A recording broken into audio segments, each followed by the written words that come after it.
À suivre une conférence plutôt sous forme de discussion avec Jean-Pierre Denis, directeur de l'hebdomadaire chrétien La Vie et de quelques autres titres, invité le 27 novembre dernier, conjointement par RCF et les entrepreneurs et dirigeants chrétiens, les EDC. Il nous invite à attester de notre foi chrétienne de manière décomplexée. Il est interrogé par Pauline Noack pour RCF et Arnaud de Germigny pour les EDC. Chers amis, bonsoir. Notre invité est toulousain. Il est journaliste, il est directeur du journal La Vie, que vous connaissez. Il est directeur de Prier, aussi de Histoire et Civilisation. Il est l'auteur de nombreux ouvrages. Il aurait peut-être aimé qu'on le présente d'abord comme poète, puisque c'est ça qui l'anime le plus, apparemment. Nombreux ouvrages comme Nos enfants de la guerre, Pourquoi le christianisme fait scandale, il y a quelques années. C'est un spécialiste du fait religieux. À ce titre-là, on se demande pourquoi il s'est échappé. Mais bon, bref, c'est un autre sujet. Il a entamé un tour de France avec son livre. Je vous demande d'accueillir Jean-Pierre Denis.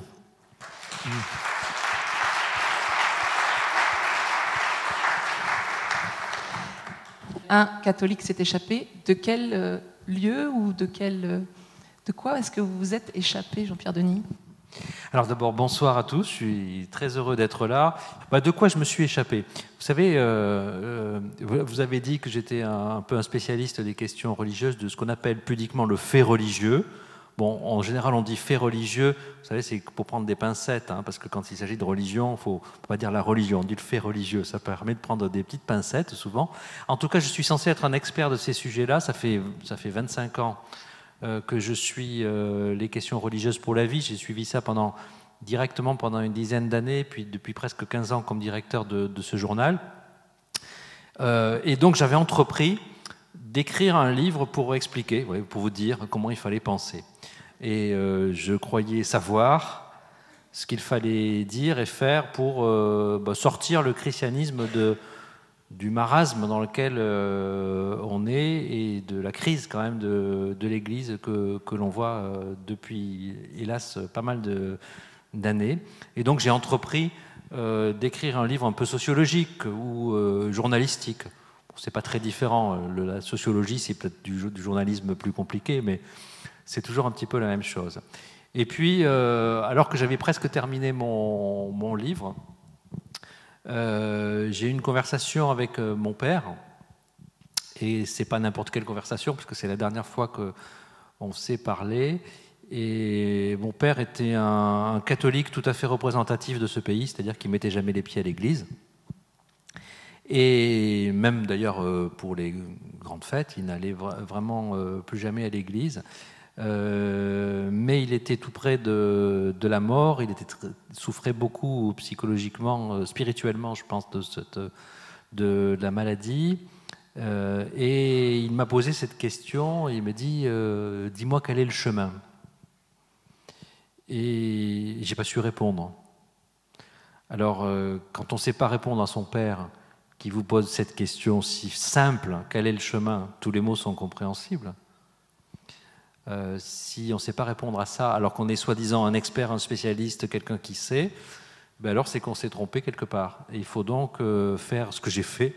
Je ne voyais pas d'autre solution. J'ai mis mon manuscrit à la poubelle. Et j'ai écrit un autre livre. Ou plutôt, avant d'écrire un autre livre, j'ai changé de démarche. C'est-à-dire, je me suis dit, mais qu'est-ce que c'est que cette histoire qui fait que finalement c'est mon père qui ne met jamais les pieds à l'église, en me demandant quel est le chemin, qui me remet sur le chemin et qui m'indique en fait vers où il faut aller. Et je me suis aperçu que en fait j'ai un métier qui consiste à parler. Alors je pourrais dire éditorialiste. Parfois quand on me demande en quoi ça consiste principalement, je dis ça consiste principalement à parler des sujets auxquels on ne comprend rien. Donc je pourrais dire que mon métier, c'est de parler de tous les sujets auxquels on ne comprend rien. Mais moi, je suis habitué à parler de tous les sujets de société, de tous les sujets politiques. Alors nous, les catholiques, on est très très bons pour ça. C'est-à-dire, on a un point de vue sur, la bioéthique. Alors on a un point de vue très structuré sur la bioéthique, c'est très important. On a un point de vue sur l'écologie, c'est très important. On a un point de vue sur les migrants, c'est très important. Donc on a toujours des choses à dire. Mais il y a un sujet dont on ne parle pas, c'est un sujet qu'on met sous le tapis, dont on parle... En fait, peut-être que vous en parlez, vous, mais souvent, je m'aperçois qu'on n'en parle pas entre nous. C'est la foi, en fait. C'est-à-dire, à quel moment dans la vie, prenez une paroisse, par exemple une paroisse, ma paroisse, qui est une super paroisse, on fait des choses extraordinaires. On accueille des personnes de la rue pendant tout l'hiver, on a une kermesse paroissiale qui est vraiment formidable, il y a des liens d'amitié, enfin, tout ça c'est magnifique, on a une belle liturgie, mais finalement on ne se parle jamais de ça. Et toi, tu crois, tu doutes on a une espèce de pudeur, on n'a pas été éduqué à ça. Moi, je n'ai pas été éduqué à ça ni par mon père catholique qui ne mettait jamais les pieds à l'église, ni par ma mère qui est juive et athée et qui m'a envoyé au catéchisme. Vous voyez, c'est des situations un peu bizarres, mais en tout cas, on n'en parlait pas du tout de ça. Et évidemment, on n'en parle pas dans son milieu professionnel, évidemment, on n'en parle pas avec son conjoint, on n'en parle pas avec ses enfants. En fait, on est prisonnier. Vous dites qu'on est des dégonflés. On est d'abord prisonnier. Et c'est pour ça que j'ai voulu ce titre, on est prisonnier. On est prisonnier de quoi, en fait? Parce qu'on peut dire, alors c'est la laïcité, il ne faut pas parler de ça, parce que... Bon, je comprends très bien que ce n'est pas évident, hein, quand on a je sais pas, sa belle-fille, son gendre, son conjoint, ses enfants, ses petits-enfants, qui ne sont pas tout à fait sur la même longueur d'onde, on n'a pas envie. Mais on n'en parle pas entre nous. On est prisonnier. Et donc, un jour, à partir de la question de mon père, puisqu'il m'a demandé quel était le chemin, je me suis mis en chemin. Et donc, j'ai poussé la porte. Et je me suis échappé. Mais je n'ai pas beaucoup de mérite à m'échapper, à m'être échappé, parce qu'en fait, la prison, elle était dans ma tête, en fait. La porte n'est pas fermée. On est dans un pays dans lequel on est complètement libre. Parfois, on a l'habitude un peu de se plaindre, on n'est pas content parce qu'on ne nous a pas caressé la tête, qu'on n'a pas dit, nous a pas souhaité, le président de la République ne nous a pas souhaité joyeuse Pâques, alors qu'il a souhaité un bon ramadan aux musulmans. Vous voyez, on est tout le temps on a plein de raisons de se plaindre. Mais en fait, on est complètement libre. Il faut quand même, de temps en temps, il y a des gens qui sont chrétiens dans des pays dans lesquels ils ne sont pas du tout libres. Ça, c'est évident. Il y en a beaucoup. Il y en a des millions, peut-être des dizaines de millions. Mais nous, on est complètement libre. Alors, moi, je me suis échappé, j'ai juste poussé la porte. C'était très simple, elle n'était pas fermée. Et puis, alors, puisque vous m'avez interrogé d'emblée sur mon titre, je vais quand même dire qu'il y a 3 mots dans le titre. Il y a le mot catholique, que je pense que tout le monde connaît. Il y a le mot échapper, enfin, le fait de s'échapper. Puis, il y a un petit mot auquel on ne prête pas attention. C'est le premier mot, c'est un. Donc, je ne suis pas en train, vous avez compris, je ne suis pas en train de vous dire... voilà comment nous, les catholiques, nous allons faire. Je suis en train de vous parler de un catholique qui a fait cette expérience déstabilisante de s'apercevoir qu'il ne savait pas parler de ce dont il fallait parler. Et donc, vous avez entamé un chemin, une forme de chemin de conversion. Qu'est-ce qui vous a aidé ou accompagné sur ce chemin? Alors, je vais vous dire, j'ai fait une découverte. C'est vraiment une découverte, parce que, enfin, pour moi, c'est une découverte, mais peut-être que c'est une découverte aussi pour certains d'entre nous ce soir. Je me suis aperçu que mon père, qui n'était pas pratiquant, n'était pas le seul à m'annoncer l'Évangile. Et donc finalement, parce qu'après m'être dit, donc, ok, j'ai compris, il faut transmettre la foi, il faut annoncer l'Évangile, et c'est ça qu'il faut expliquer, je me suis aperçu que ça marchait dans l'autre sens. Mais personne ne m'avait jamais expliqué qu'en fait l'Évangile nous était réclamé par les autres. On est tellement persuadé du contraire. Alors je raconte dans mon livre quelques petites anecdotes à ce propos, mais bon, il y en a une qui m'a évidemment particulièrement frappé, parce qu'un jour j'étais dans un taxi, puis il y a un chauffeur de taxi qui était maghrébin qui me demande ce que je fais. Alors je lui avoue que je suis journaliste. Bon, toujours un peu dangereux de dire qu'on est journaliste, parce que j'ai cru comprendre que les journalistes n'avaient pas toujours bonne presse, si j'ose dire. Effectivement, ça ne lui a pas trop plu. Il me dit, vous êtes journaliste où? Alors je lui ai expliqué, un journal chrétien. Ah bon? Un journal chrétien? Mais vous n'êtes pas chrétien. Mais si, je suis chrétien. Oui, d'accord, mais vous n'êtes pas catholique. Si, je suis catholique. Mais vous n'êtes pas pratiquant. Si, je vais à la messe chaque dimanche. Et là, bon, il a pratiquement lâché le volant et il me dit, ah, enfin, j'en rencontre un. Et alors je dis ça parce que souvent on a peur, parce qu'il y a des musulmans, on est dans un pays, c'est compliqué, on se dit que ça. Et je me dis, mais voilà, c'est la première fois que quelqu'un, c'est un musulman qui m'a fait confesser ma foi et qui m'a remercié de confesser ma foi, en fait. Et je me suis dit, décidément, ça se passe jamais comme je l'avais pensé. C'est mon père catholique, jamais à la messe, qui m'envoie, qui me met sur le chemin. C'est ce chauffeur de taxi musulman. Et puis, alors, puisque vous êtes quelques-uns des EDC, moi je dirige une rédaction.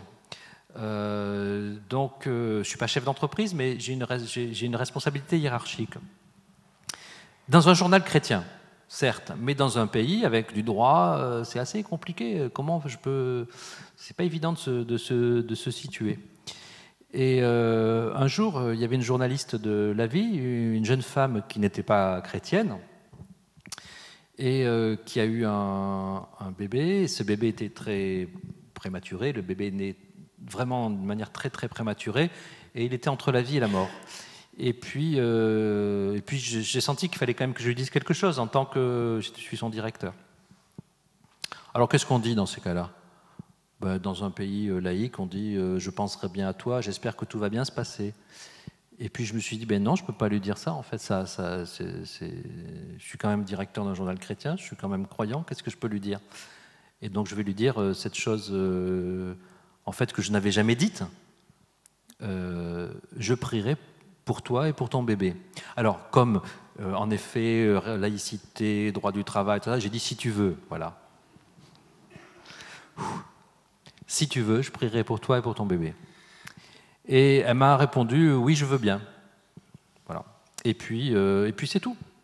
Et puis le bébé a passé le cap, il a grandi, et il s'est développé. Et puis quelques années après, cette jeune femme, elle avait été baptisée à sa naissance, mais elle n'a eu aucune éducation religieuse. Elle a fait sa première communion et sa confirmation. Et alors, je ne vais évidemment pas dire « je l'ai converti », ça serait vraiment totalement ridicule et théologiquement en plus assez scandaleux, mais je me suis aperçu à travers cette petite histoire, pour en avoir reparlé avec elle, qu'elle attendait une parole. Et d'une certaine façon, ne pas donner à quelqu'un qui l'attend une parole qui est vitale, et pour elle, c'était absolument vital. Et pourtant, elle l'attendait cette parole sans savoir qu'elle l'attendait, mais elle l'attendait vraiment et elle l'a reçue en tant que telle. Ne pas donner cette parole qui est attendue, c'est violent en fait. Si vous avez quelqu'un qui est dans un état de nécessité, je ne sais pas, qui a soif, qui est en train de mourir de soif, que vous avez une bouteille d'eau, que vous ne lui donnez pas un verre d'eau, c'est violent. Et pour moi, c'est aussi simple que ça. Donc je me suis aperçu, grâce à elle en fait, ça ne vient pas de moi, c'est grâce à elle, je me suis aperçu que l'évangile était attendu. Et que donc, finalement, ce n'est pas nous qui allons annoncer l'évangile, il nous est réclamé. Alors évidemment, c'est complètement une révolution parce qu'on est très habitué, on est tellement habitué à ce qui nous a été transmis, parfois de force, pour les générations les plus... souvent, les générations les plus âgées, ça a souvent été quelque chose qu'on a ingurgité un petit peu de force. On est tellement habitué à ça que d'un côté, ça nous a été transmis, de l'autre, personne n'en veut. Mais en fait, ce n'est pas du tout ça. En réalité, ça nous est réclamé. Mais pour l'entendre, il faut faire ce que je ne suis pas en train de faire, il faut se taire. En fait, il faut écouter. Et dès qu'on commence à écouter, que j'écoute le chauffeur de taxi, que j'écoute en fait la demande non formulée de cette jeune femme, je m'aperçois qu'on nous demande quelque chose. Mais comme on parle très fort de plein d'autres sujets passionnants, sur lequel on a plein de choses à dire, comme on est très occupé à dire aux gens, voilà ce qu'il faut faire, comment il faut agir, voilà ce qu'il ne faut pas faire, ne vous comportez pas comme ça, ne faites pas ça, quel que soit le domaine. Et on est tellement occupé à ça qu'en fait, on ne leur parle pas d'un seul sujet important. Voilà, est-ce que Jésus-Christ est mort et ressuscité pour nous ? Est-ce qu'on voudrait être sauvés ? Vous dites, ce sont les non-croyants qui m'évangélisent. C'est le cas de cette femme. Alors d'abord, ce sont les gens qui ne sont pas croyants comme nous, parce qu'évidemment, je suis catholique, donc forcément, j'ai la bonne façon d'être catholique, mais vous savez qu'il y a des gens qui ne sont pas catholiques comme moi. Alors, forcément, d'abord, je vais partir du principe qu'ils ont tort, qu'ils sont pas peut-être même qu'ils ne sont pas catholiques. Puis mon expérience là-dessus a été aussi un bouleversement complet. Il y a quelques années, il y avait eu la création d'un institut du Bon Pasteur, qui était une création sous Benoît XVI d'un petit ordre religieux avec des ex-lefébristes. Puis j'étais tout à fait contre. Et j'ai même fait une de La Vie, un édito bien senti. J'étais très content de mon édito. Il était vraiment bien rentre dedans pour dire ces gens-là ne doivent pas être dans l'Église catholique parce que c'est des traditionalistes. Et puis l'un d'entre eux m'a appelé et il m'a dit je vous invite à débattre avec nous. Je me suis dit encore un problème. Voilà quelqu'un qui... c'est moi qui suis tolérant, c'est moi qui suis un chrétien d'ouverture, et lui, il va m'apprendre à dialoguer. Oui, c'est ce qu'il a fait, en fait. Alors je lui ai dit, écoutez, je ne sais pas pourquoi vous me téléphonez pour m'inviter, je ne sais pas dans quelles conditions ça va se passer, je ne sais pas où tout ça va me mener, mais je viens discuter avec vous. Alors je ne vous dis pas la panique, d'abord dans ma rédaction, dans la presse catholique, mes autres confrères m'ont dit tu es fou, ils avaient invité il y avait des policiers en civil dans la salle tellement ça s'était jamais produit. Vous voyez, même presque ma femme a pensé que c'était la dernière fois qu'elle me voyait. Et je suis allé, elle était au fond de la salle, je vous assure, pour voir comment ça allait se passer. Et en fait, j'ai eu un magnifique dialogue parce qu'on a parlé de la foi. Et donc ils m'ont appris, ces traditionalistes, à dialoguer. Donc déjà, les autres catholiques qui ne sont pas catholiques comme moi vont m'évangéliser malgré moi. Bon, je ne peux plus me situer pareil. Et puis des gens qui ne sont pas croyants. Et moi, je dirais, vous savez, on est dans une société dans laquelle beaucoup de gens, la plupart des gens ne sont pas croyants. Enfin, la plupart des gens croient qu'ils ne sont pas croyants, ce qui n'est pas tout à fait la même chose. Donc, comme ils n'ont pas la foi, comme on a le foie, vous voyez, ils n'ont pas un organe comme ça, ils croient qu'ils ne sont pas croyants. Mais en fait, c'est beaucoup plus compliqué que ça. Déjà, moi, je rencontre des gens qui me disent « Toi, tu as de la chance d'être chrétien. » C'est bizarre, dans une société dans laquelle il y a presque plus de chrétiens que nous, les gens ne sont pas chrétiens, ils vous disent « Tu as de la chance d'être chrétien. » En fait, rarement, les gens vous disent « Tu n'as pas de chance d'être chrétien. » Ça m'est jamais arrivé que les gens disent « Mon pauvre, tu n'as vraiment pas de bol, que ça te soit tombé dessus. » En fait, ils nous disent plutôt le contraire. Vous avez de la chance. Et ce sont les gens qui ne sont pas chrétiens qui vont nous faire prendre conscience du fait que nous avons la chance d'être chrétiens. Parce que moi, encore une fois, autour de moi, dans ma paroisse, je ne dis pas dans ma rédaction, mais dans ma paroisse, on ne se dit jamais « Ah, on a de la chance d'être chrétien ». Ce sont des gens de l'extérieur qui vont nous le dire. Alors évidemment, on leur explique que c'est un peu plus compliqué, qu'on n'est pas forcément ni meilleur, ni peut-être plus heureux, ni rien du tout en fait. Que c'est pas forcément, nous on l'avait jamais vu comme une chance. Donc voilà. Et ils nous disent tu as de la chance. Et donc finalement, ils nous disent quelque chose qui est de l'ordre de l'évangélisation. Ils nous évangélisent. Et si je dis à quelqu'un si vous avez allez, on prend un coup de baguette magique, on dit voilà, ça y est, c'est fini, parce que bon, on a défendu cette église, ce christianisme-là, mais bon, ça suffit, on a assez perdu de temps avec ça, on ferme. Mais vous avez plein de gens qui vous diront qu'ils ne sont pas d'accord. Et ce sont des gens qui sont comme mon père, qui ne mettent jamais les pieds à l'église. Vous parliez de l'évangélisation par la conversation dans votre livre. À savoir que c'est pas, comme vous dites, voilà, je vais vous expliquer ce que c'est que la foi, mais d'abord, je vous écoute et je converse. Et voilà, c'est cette conversation qui m'a frappé dans votre description. Mais je trouve qu'on est habitué à parler par affirmation. Donc on est un peu seul à parler. Et parfois on se dit, pourtant on a tout bien dit comme il faut, mais ce n'est pas suffisant en fait. Là on est en train d'avoir une conversation qui peut-être va m'amener à quelque part à comprendre davantage moi-même qui suis venu vous parler, pourquoi je suis chrétien. Et en fait l'annonce, quand on lit l'évangile, ce que je suis en train de dire là, c'est juste l'évangile. En fait, constamment Jésus est en train de discuter avec des gens. Il entre en discussion avec eux. Quelqu'un d'ailleurs me faisait remarquer récemment que l'Évangile nous rapporte que des conversations. En fait, il ne nous rapporte pas tellement le résultat de ces conversations. Qu'est-ce que tous ces gens sont devenus après? Et pourtant, ça s'est donc joué dans la conversation. Il les a rencontrés, il les a guéris, il a parlé avec eux, il leur a dit, bon, va. Et après? Donc l'évangile, ce ne sont que des conversations. C'est pour ça que vaut mieux faire le métier que vous faites, d'être à la radio, que d'écrire, hein, parce que c'est dans la voix, c'est dans l'échange, c'est dans le dialogue que ça se passe. Donc, là, je ne suis pas le premier à dire ça. C'est ce que disait déjà Paul VI, hein, l'Église doit se faire conversation avec le monde. Et moi, je crois beaucoup plus à la conversation qu'à la conversion. En fait, je pense que la conversion est le fruit de la conversation. Et ce n'est pas dans l'autre sens, ce n'est pas convertissez-vous et puis après on discutera. Et surtout qu'aujourd'hui, dans une époque dans laquelle les gens sont... tout est beaucoup plus compliqué. Moi, ce que je dis là, voilà, j'ai la foi, j'ai pas la foi, bon, je disais c'est beaucoup plus compliqué que ça. Les gens sont dans des chemins, sont dans des trajectoires, ils sont dans des passages. Et parfois, ils se rapprochent de nous, ils sont un peu sur une passerelle au-dessus du vide, ils se rapprochent de nous. Et puis parfois, il y a des catholiques qui en ont trop reçu et qui ont envie de s'éloigner un petit peu aussi. Et je trouve que c'est intéressant de discuter avec eux. Il faut aussi avoir une conversation avec eux.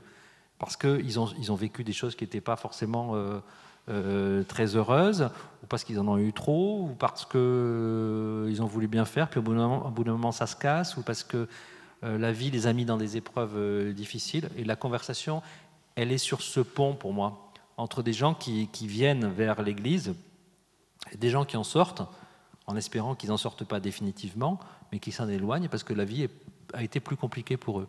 Alors, toujours sur le thème l'évangile, c'est les autres, j'avais aussi noté cette phrase-là. Vous avez aussi écrit « Qui nous demande Dieu nous donne ce Dieu qu'il nous demande ». Je répète, « Qui nous demande Dieu nous donne ce Dieu qu'il nous demande ». Mais est-ce que ça veut dire dans votre bouche qu'être chrétien n'a de sens finalement que dans la relation ? Est-ce qu'on peut être chrétien tout seul sur une île déserte ? Alors, je n'ai pas fait l'expérience. Je pense que oui, enfin, il y a des gens qui ont vécu en solitaire, qui ont vécu en ermite et voilà. Mais c'est amusant que vous me demandiez ça parce que souvent, ça m'est arrivé qu'on me dise, mais en fait, parce que je parle d'un christianisme attestataire, donc attestataire, ça veut dire je témoigne, je crois. Et souvent, on me dit, bah alors vous témoignez tout seul, vous croyez tout seul, donc vous êtes dans une forme d'individualisme. Disons que le christianisme serait séparé en fait de la collectivité, de la communauté chrétienne. Évidemment, je ne pense pas du tout ça. Donc, je ne pense pas qu'on puisse être chrétien tout seul. Cela dit, je rencontre beaucoup de gens qui sont tout seuls dans leur foi parce qu'ils n'ont personne à qui parler. Parce qu'il n'y a pas de lieu tellement pour se parler, parce qu'on a peur d'aborder des questions difficiles. J'évoquais ceux qui perdent la foi, par exemple. Moi, j'ai envie je vous dévoile mes batteries, mais j'ai envie de préparer un dossier de la vie sur ces questions-là. Parce qu'il y a des gens qui perdent la foi, ou qui croient qu'ils perdent la foi, ou qui sont en crise. C'est tout à fait banal, hein, quand on est, par exemple, en couple. Même les plus grands saints, même les plus grands saints ont pensé un jour... Mère Teresa, elle a vécu pendant des années, en fait, et je crois même des dizaines d'années dans une espèce de nuit spirituelle. Donc on n'est pas accompagné dans ces cas-là. Donc on a besoin de se parler. Mais quand on est en couple, c'est la même chose. Quand on vit avec la même personne pendant très longtemps, on peut traverser des moments où c'est moins évident. Donc en fait, on a vraiment besoin de cette parole. Et moi, je trouve qu'on manque de lieux de parole pour parler de ces questions-là vraiment dans nos communautés chrétiennes, qu'on ne peut pas vivre tout seul. C'est pas évident. C'était pas évident pour moi d'en parler avec mon père. C'est pas forcément évident d'en parler avec son conjoint. C'est pas évident d'en parler avec ses enfants, qui, à un moment donné, à l'adolescence, peuvent se dire qu'est-ce que c'est que ce truc-là. C'est pas évident. Je reviens sur ce que vous disiez tout à l'heure sur les personnes qui nous disent qu'on est chanceux d'être chrétien. Est-ce qu'ils ne se font pas une idée un peu incroyable, insurmontable de ce que c'est que d'être chrétien? Dans votre livre, vous écrivez que la foi est une histoire de cœur, qu'elle doit toucher intimement et pas seulement intellectuellement. Et une phrase que Arnaud et moi, on a tous les deux notée parce qu'on l'a beaucoup aimée, c'est « Jésus a dit, ceci est mon corps », il n'a pas dit « voici ma théorie ».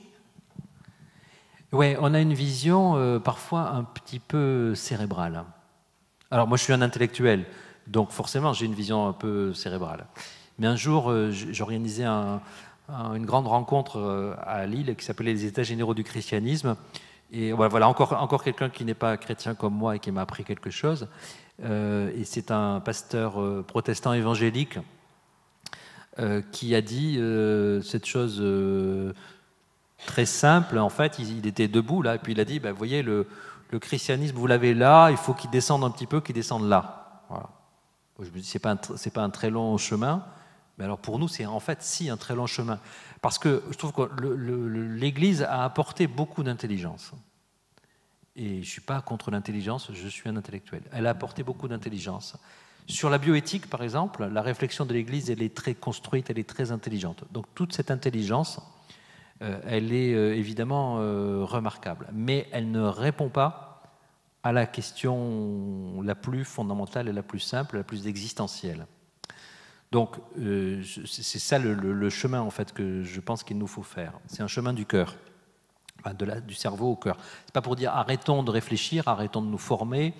Journal, c'est aussi pour partager de l'intelligence de ceux qui savent, des experts, des gens qui connaissent leur sujet, pour la partager avec mes lecteurs. Donc c'est très bien. Mais à un moment donné, il faut se poser une question plus profonde et plus simple en même temps, qui est la question du cœur. Et si on ne veut pas que le christianisme soit réduit soit d'un côté effectivement à un outil. Moi, une fois, j'ai quelqu'un qui m'a dit « Ah oui, le christianisme, c'est très intéressant, c'est un formidable outil intellectuel pour comprendre. » Mais ça n'a aucun sens, en fait, pour moi. Enfin, c'est très sympathique, mais si Jésus, c'est un philosophe, par exemple, c'est un grand désaccord que j'ai avec Frédéric Lenoir, si Jésus, c'est un philosophe, bon, ok, d'accord, mais enfin, on ne serait pas là ce soir, en fait. Donc, il s'agit d'autre chose. On a rencontré une personne. Et donc, il y a cette question fondamentale pour moi de la volonté de rencontrer cette personne, du désir de rencontrer cette personne et du désir de faire partager cette rencontre avec cette personne qui est Jésus. Et ça, je pense que c'est quelque chose qui concerne absolument tout le monde. Et si on ne peut pas parler de ça, alors, rideau, oui, c'est ce que je disais, voilà. Mais si on a vraiment le désir, je ne dis pas si on rencontre Jésus tous les jours, bon, c'est pas si évident, on parlait de Mère Teresa, c'est pas si évident. Mais si on a ce désir en nous, en notre cœur, il faut en parler. Parce qu'il y a beaucoup de gens qui ont ce désir, plus ou moins non formulé, plus ou moins sauvage, mais ils attendent qu'on les aide à faire ces quelques pas sur le chemin. Vous êtes quand même assez implacable au sujet de l'institution Église. Ça m'a fait penser à une... Et pourtant, vous dites, la raison pour laquelle j'ai fait ce livre, c'est que c'est une chance. Et je me suis dit, j'ai repensé à une émission il y a 30 ans qui disait « Vive la crise ». C'est un peu ce que vous pensez, non ? Alors oui et non, parce que un jour j'avais fait il y a quelques années, j'avais une rencontre comme ça où j'avais dit « Mais c'est super parce que le christianisme c'est fini. Et donc la deuxième bonne nouvelle, c'est que le christianisme ne fait que commencer. » Et c'est la phrase d'Alexandre Mène, qui est un prêtre orthodoxe qui a été assassiné après la fin du communisme en Russie. Le christianisme ne fait que commencer. Mais je me suis rendu compte que c'était assez violent de dire ça, parce que c'est peut-être le cas ce soir, il y a peut-être parmi nous des personnes qui essaient de tenir des morceaux de l'Église qui sont en train de tomber. Alors ça peut être une paroisse, une communauté, une institution. On est enseignant dans une école catholique, les collègues sont pas chrétiens, les parents s'en fichent, les enfants ils connaissent rien, ça les intéresse pas. On essaie de tenir des petits morceaux d'un truc qui est en train de crouler. On est curé dans une paroisse, il n'y en a pas une, il y en a 10, il n'y en a pas 10, il y en a 20, il n'y en a pas 20, il y en a 50, ça se casse la figure. Donc dire « vive la crise » et ça se casse la gueule, c'est formidable, je peux plus le dire. Je peux plus le dire. Mais je pense qu'il faut deux choses. D'abord, en effet, il faut être lucide dans le constat. Je fais un constat assez sévère. Je crois qu'on a une tentation un peu de déni parfois, de dire non, c'est pas si grave. Alors c'est vrai, moi je suis très bien là avec vous. Je ne sais pas si vous êtes bien, mais moi je suis très bien avec vous dans un bel endroit, dans un endroit magnifique. Et donc on peut dire bon, ça va quoi, c'est bien. Voilà. Et c'est vrai, c'est très bien. Voilà. Mais on ne peut pas non plus se cacher du fait que tous les indicateurs sont mauvais. Et quand ils ne sont pas mauvais, c'est qu'ils sont très mauvais. Et quand ils ne sont pas très mauvais, c'est qu'ils sont exécrables. Par exemple, on dit c'est super, il y a des baptêmes d'adultes. Et j'évoquais cette jeune femme qui a fait sa confirmation, demandé la première communion, puis la confirmation. Donc c'est des super nouvelles, mais ça ne masque pas l'énorme hémorragie qu'il y a d'un autre côté. Donc on peut pas, il faut regarder les choses franchement. Et moi, quand vous dites sévère avec l'Église, si je suis sévère, c'est avec nous-mêmes, en nous disant l'Église c'est nous, c'est-à-dire il ne faut pas qu'on soit complètement dans le déni, parce que sinon le lendemain va être vraiment douloureux. Donc je me dis, à partir de là, de quelle Église on parle, hein, donc cette sévérité-là, je nous l'applique à nous tous. Après, je suis sévère d'une certaine façon avec l'institution à laquelle par ailleurs je dois tout puisque j'ai grandi dans cette église, au sens où je constate qu'elle est très fragilisée. Elle est décrédibilisée même par les scandales, les abus sexuels, les polémiques, etc. ou tout simplement par la perte de ses moyens. Donc l'institution, elle est très fragilisée. Pourtant, elle est remarquable, elle est composée de personnes remarquables. Je n'ai rencontré au long de mon chemin que des prêtres remarquables. Donc, à partir de ce constat, ne soyons pas dans le déni, soyons lucides et constatons que l'institution elle est très fragile. Là, je me dis qu'il y a un appel à la responsabilité. C'est pour ça que j'ai essayé d'inventer cette expression christianisme attestataire pour dire c'est à chacun d'entre nous de maintenant de monter au créneau. Parce qu'avant, on pouvait dire c'est le boulot de l'institution, justement. Avant, on pouvait dire ça va mal, mais ça va pas si mal, mais ça va s'arranger, mais on a connu des moments qui étaient difficiles. Oui, mais rappelez-vous, après la Révolution française, on pouvait toujours se donner des raisons de dire ça a été pire ou moins bon, ou pas mal, ou pas si mal, etc. à d'autres moments. Maintenant, je crois qu'il est temps de regarder les choses vraiment en face. On est au bord d'une rupture, en fait. Si on ne se bouge pas, pour l'instant, on peut encore masquer les choses, mais si on ne se bouge pas, dans 10 ans, c'est vraiment fini. C'est-à-dire il y aura une toute petite église. Et pour beaucoup de gens dans notre société, ça, c'est déjà acté. Donc, responsabilité de chacun. À chacun de dire « je crois ». Donc, ce n'est pas que je suis sévère sur le constat, c'est que je voudrais être lucide sur le constat, mais aussi plein d'espérance sur ce qu'il y a après ce constat. Et en fait, je me dis, mais en fait, il y a quelques millions de personnes qui sont aujourd'hui dans cette église. Quelques millions, à la messe le dimanche, chaque dimanche, ou des gens qui sont engagés dans une activité au nom de l'église, à la périphérie de l'église, au nom de l'église, au nom du christianisme, qui sont engagés dans une activité, le scoutisme, l'enseignement, la catéchèse ou d'autres activités à titre caritatif dans lesquelles ils sont au titre de leur foi. Si c'est 1 million, 2 millions, 3 millions, 4 millions de personnes sont capables de dire « je crois », mais ça va être génial. Voilà, ça va être un redémarrage. Ça va être un printemps de l'Église. Ça va se voir tout de suite. Mais on n'est pas capable de dire « je crois ». Vous êtes capable de dire « je crois », je pense que vous devez le faire. Moi, pardon, je l'ai découvert parce que je croyais que je n'étais pas capable de le faire. Maintenant, je me suis aperçu que c'était très simple et je me suis aperçu qu'on ne me coupait pas la tête. Donc, ayant fait ces deux constats, je me dis, si chacun d'entre nous se dit ça, on va vers un renouveau du christianisme. Et ça, alors, quand je dis ça, ça peut paraître bizarre, peut-être quand on a baigné dans une culture chrétienne, trop chrétienne pour certains d'ailleurs, hein, un peu saturée, où on se disait, oh là, qu'est-ce qu'il est en train de me raconter, celui-là, c'est exalté, de me dire je crois, enfin, je n'avais pas besoin de ça, parce que on a eu trop de ça. Mais quand on discute avec des jeunes, en fait, eux, ils ont ça ils ont comment dire, ils le comprennent tout de suite parce qu'ils le vivent. Moi, je me souviens toujours quand mon fils revenait des JMJ, et il était tout content parce qu'il avait le t-shirt des JMJ. Et puis, il avait fait son lycée dans un lycée catholique, mais il rentrait dans une classe prépa dans un lycée public. Donc, il arrive et il me dit, pour la rentrée, le jour de la rentrée, je le vois arriver au petit déjeuner, il avait son t-shirt des JMJ. Et je lui dis, non, t'es plus là, t'es plus dans l'enseignement catholique, t'es dans l'enseignement public, la laïcité, etc., mais pas un t-shirt JMJ, etc.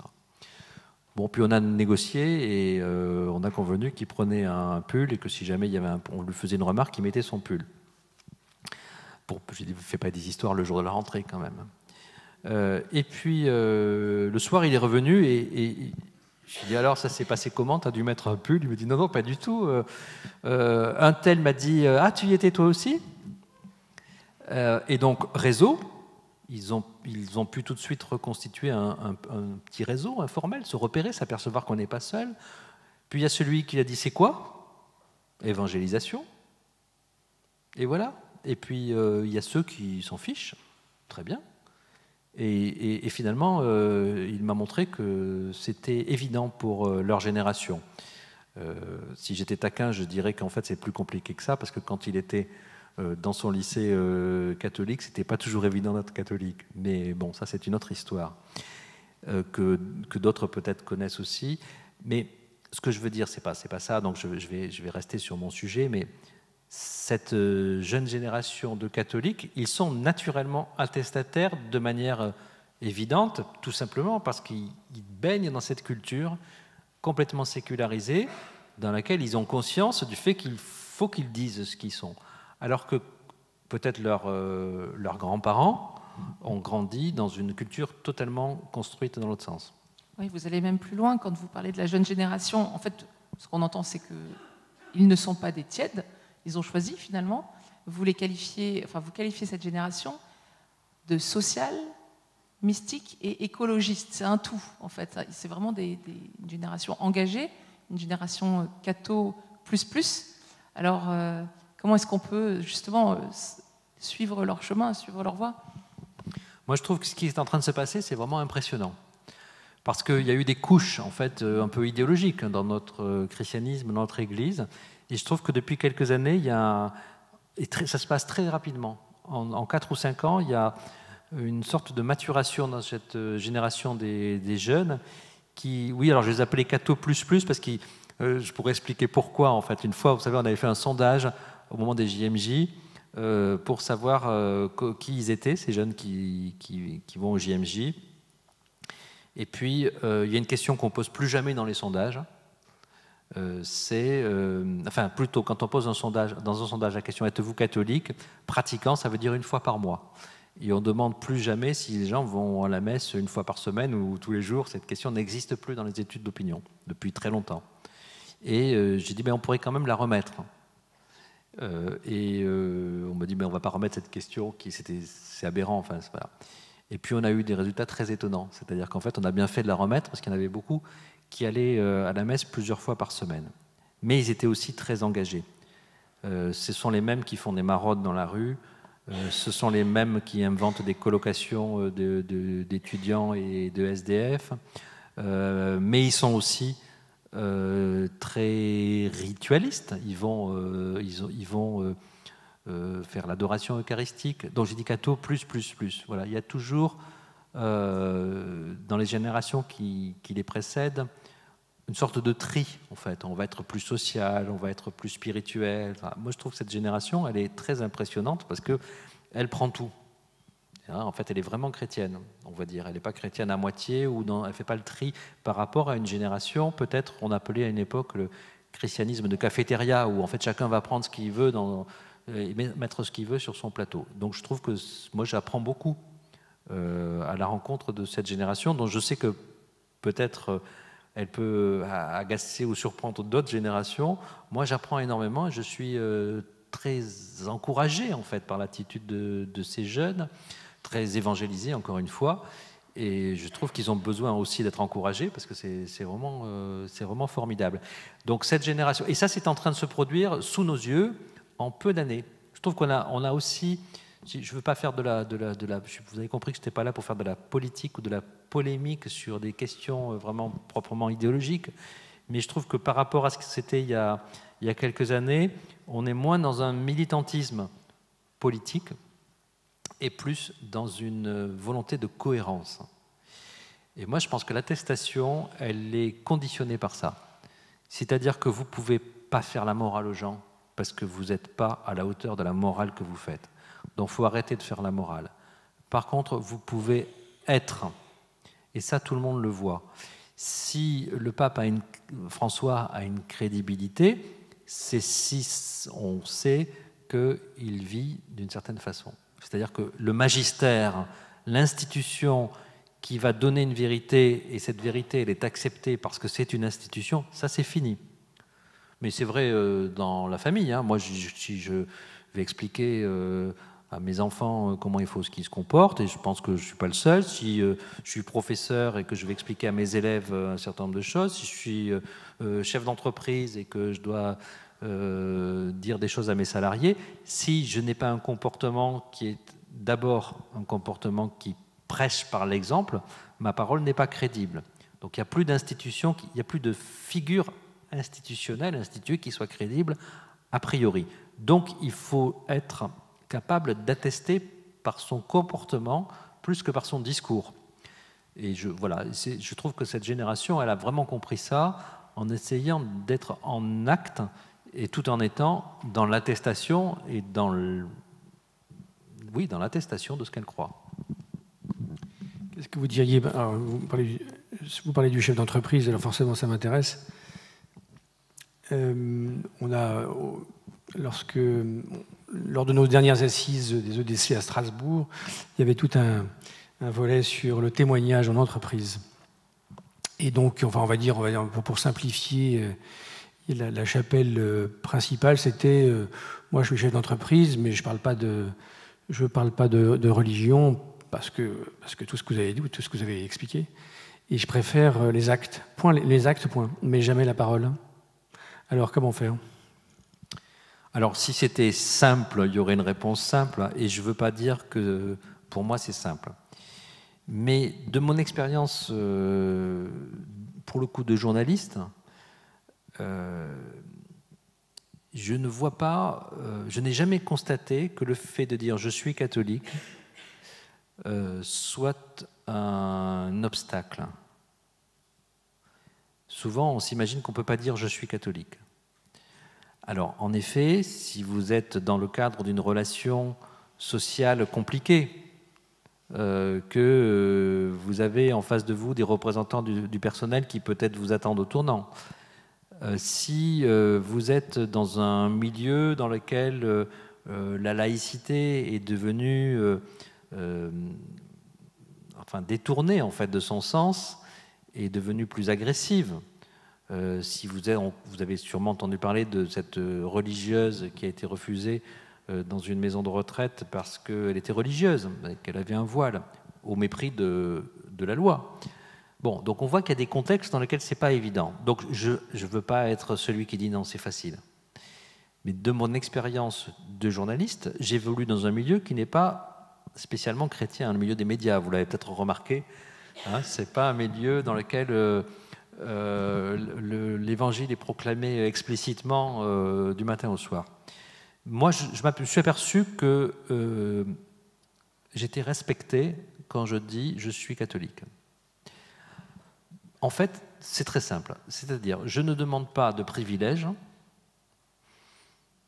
Pourquoi en demanderais-je? Mais je demande à être considéré comme un citoyen comme les autres, avec ses convictions. Et ma foi fait partie de ce que je suis, elle en est constitutive. Donc je demande juste à ce que ça se soit respecté. Mais je n'ai pas besoin de demander très fort, parce qu'en fait, c'est respecté. Si vous le dites de manière, je dirais, naturelle, si possible détendue. Ce qui fait que c'est difficile à dire, c'est parfois des situations objectivement compliquées. Donc là-dessus, faisons pas les malins, il y a des situations qui sont objectivement compliquées. Mais c'est aussi qu'on s'est imaginé que c'était difficile à dire. Mais une fois qu'on l'a dit de manière simple, détendue, non agressive, en fait, ça se passe très bien. Je pense que ça se passe souvent très bien.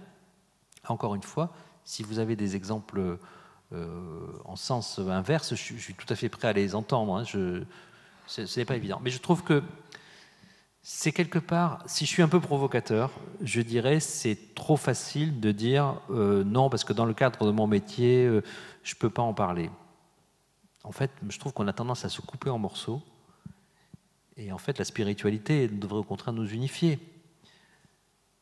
Voilà. Donc, je ne veux pas donner de leçons, hein, mais de mon expérience personnelle, ça n'a jamais été compliqué.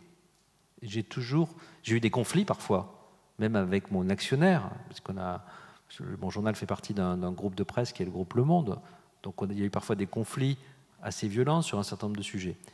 Mais personne ne m'a reproché de dire je suis chrétien. On me l'aurait reproché si j'ai passé mon temps à faire la morale aux autres en disant je vais t'expliquer comment il faut que tu te comportes. Ça passe pas. Est-ce que quelqu'un a une question à ce stade? Ah.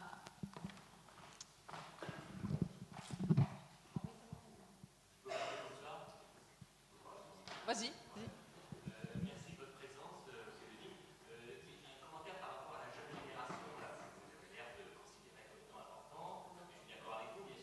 Attends, Yves, il y a des personnes qui ne t'entendent pas.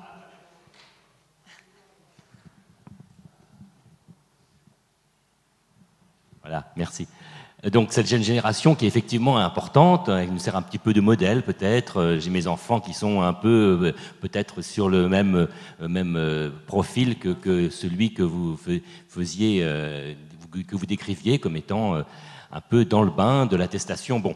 Et cependant, mon expérience, elle est évidemment un peu plus âgée. Bon, elle est dans les groupes où nous participons et puis on voit beaucoup de têtes blanches, et ce soir peut-être aussi, et des gens notamment qui disent, parmi ce groupe de têtes blanches, oh là là, il n'y a plus beaucoup de jeunes, voilà, c'est vrai, on se retrouve toujours les mêmes, etc. Et on est dans la comptabilisation des têtes blanches par opposition à l'absence des jeunes. Alors, il me semble que ce que vous dites, c'est de dire effectivement en public, je crois, ça me semble intéressant et ça me répond à une question que j'avais, parce que je disais à ces personnes-là, mais non, vous êtes dans... Et j'arrivais pas à formuler exactement comme vous l'avez formulé. Mais non, c'est pas tellement la question de il faut des jeunes, c'est nous sommes des chrétiens. Et en tant que chrétiens, on a autant, quelque part, une voix de chrétien que les jeunes qui seraient chrétiens et qui auraient une voix de chrétien. Et j'arrivais pas à formuler, de leur proposer. Dans le fond, il suffit de dire une personne, c'est le chrétien, voilà, dit je crois, et ben, qu'elle soit vieille ou qu'elle soit jeune, je crois que c'est pareil en somme. Dès qu'un chrétien dit je crois, quelque part, il atteste, il est dans le témoignage du chrétien qui dit « je crois ». Et quelque part, on a Jésus-Christ derrière lui, tout comme s'il avait des cheveux blonds ou des cheveux bruns. Bon, et donc, je vous remercie de m'avoir donné une clé peut-être de parole, de compréhension. Voilà. Mais merci. Ce que vous dites touche à pas mal de questions qui sont évidemment toujours des questions très sensibles. Conflit de génération. Moi, je le perçois comme encore très fort. Il est encore plus fort parfois entre les générations plus âgées et les jeunes prêtres. On voit qu'il y a des conflits très forts. Donc ce conflit de génération, il est compréhensible pour moi parce que on passe d'une société dans laquelle il y a eu une sorte de saturation de signes religieux à une société de disette, dans laquelle il y a un manque d'accès, en fait, à cette nourriture spirituelle. Donc on passe de gens qui ont une indigestion à une génération qui est en disette et qui est affamée. C'est schématique, mais c'est quand même assez largement ça. Et peut-être, moi je suis entre les deux, vous voyez, donc je comprends, je vois bien ce passage de l'un à l'autre. Après, il y a une chose qui est proprement numérique, en fait. Donc je pense que moi, ce qui m'intéresserait, c'est qu'on arrête de penser le christianisme, je vais employer une expression horrible, comme un stock. On est un stock de gens, on a un grand stock encore de gens âgés, un petit stock de jeunes, et qu'est-ce qu'on va faire de notre stock si on ne le solde pas? Et pour moi, ce que j'ai constaté, c'est qu'en fait, on est dans une société de flux. Donc, il y a des gens, je disais, qui s'éloignent et qui se rapprochent de l'Église. Il y a des gens qui sont peut-être, alors dans la génération des gens de 40-50 ans, qui ne sont pas forcément des gens qui ont grandi dans une très forte culture religieuse, qui vont être ramenés à l'Église par leurs enfants. J'en connais plein d'exemples. Chez les jeunes parents, c'est très fréquent. On le sait, tous ceux qui font de la catéchèse voient que un enfant va ramener ses parents, ou ses parents vont être amenés à se ramener eux-mêmes à l'Église parce qu'ils se posent des questions. Donc en fait, c'est ces flux et ces mouvements-là, moi, qui m'intéressent. Et donc ça va très au-delà du stock quantitatif, il y a tant de personnes de telle génération. Si on devait dire un chiffre, je rappellerais quand même que la majorité des gens de ce pays sont baptisés. Ne l'oublions pas. On a tendance à penser qu'il n'y a plus de chrétiens, mais il y a encore une majorité des gens qui sont baptisés. Et si on est chrétien, on considère que c'est important, que ce n'est pas juste quelque chose d'anecdotique et de sans signification, que le sacrement a une importance. Donc, ouais, moi, je voudrais raisonner plutôt comme ça, en disant il y a beaucoup de gens, dans toutes les générations, qui sont ramenés à des questions à un moment de leur vie. Et on y est ramené par ses enfants, on y est ramené par un deuil, on y est ramené par une question autour de l'amour, ou du sens de la vie, ou du travail. On y est ramené par des questions existentielles fondamentales. Et là, on y est ramené aussi de façon, je dirais, imprévue. C'est-à-dire qu'à un moment de sa vie, on est ramené, quelle que soit sa génération, on est amené à une question existentielle qui est en tout être humain. C'est est-ce que je peux rencontrer Dieu? Voilà. Est-ce que je peux rencontrer Jésus-Christ? Et c'est de ça qu'il faut attester. Jean-Pierre, nous nous sommes rencontrés dans les milieux de l'édition du livre religieux. J'ai deux questions très simples où tu donneras une réponse facile certainement. Je suis assis à côté de mon ami Abdelkrim que j'ai invité à cette conférence. Est-ce que ce n'est pas du prosélytisme? Qu'est-ce que le prosélytisme? La deuxième question, les lieux. Quels sont les lieux de la rencontre? L'exemple avec ce que je suis, avec mes limites. La parole que j'annonce explicitement. Ma rue avec les coiffeurs arabes, les sushis et les kebabs. Mes propres enfants qui se sont éloignés. Alors, à la première question, c'est toi qui peux répondre et pas moi. C'est-à-dire, pourquoi vous êtes venus tous les deux? Bon, moi, je parle du mot prosélytisme dans mon livre. Je ne vais pas faire un développement là, mais j'essaie de réhabiliter le mot parce que, en fait, quelque part, ça nous amènerait dans un autre long développement. Je pense que ce qu'on voit négativement, c'est... Je vais employer une expression une image qui vient de chez moi dans le sud-ouest. Si vous mangez du foie gras à Noël, vous savez peut-être qu'il a été fait par gavage. Et donc, on ne va pas demander au canard s'il a envie de manger du maïs. On prend un entonnoir et puis on lui fourre du maïs dans le bec. Pour moi, c'est pas ça. Voilà. Donc, annoncer l'évangile, c'est pas faire rentrer de force dans la gueule des gens, en fait, ou dans leur âme, des choses dont ils n'ont pas envie, qu'ils n'ont pas envie d'avaler. Donc voilà. Moi, je disais tout à l'heure que la présence de l'islam, pour moi, est une invitation à réveiller notre christianisme, et prenons-la comme une invitation bienvenue, en fait. Hein. Pour le dire autrement, si nos églises sont vides, c'est pas parce qu'il y a des musulmans qui nous en ont chassés, c'est parce que nous les avons quitter. Donc c'est à nous de répondre à cette question. Voilà. Après, le dialogue interreligieux, si c'est peut-être à ça que tu fais allusion, pour moi suppose qu'on dise « je crois » et qu'on ne cherche pas simplement à se rencontrer sur des bons sentiments ou sur un minimum de valeurs universelles qui évacue, ce serait paradoxal, la question de la rencontre, pour moi, de la rencontre avec Jésus-Christ. Donc dire « je crois ». Après, c'est Dieu qui fait le reste. Sur le deuxième point, je me suis perdu un peu. Sur le deuxième point, les lieux. Moi, je pense que c'est les lieux les plus ordinaires. Et tu les as cités.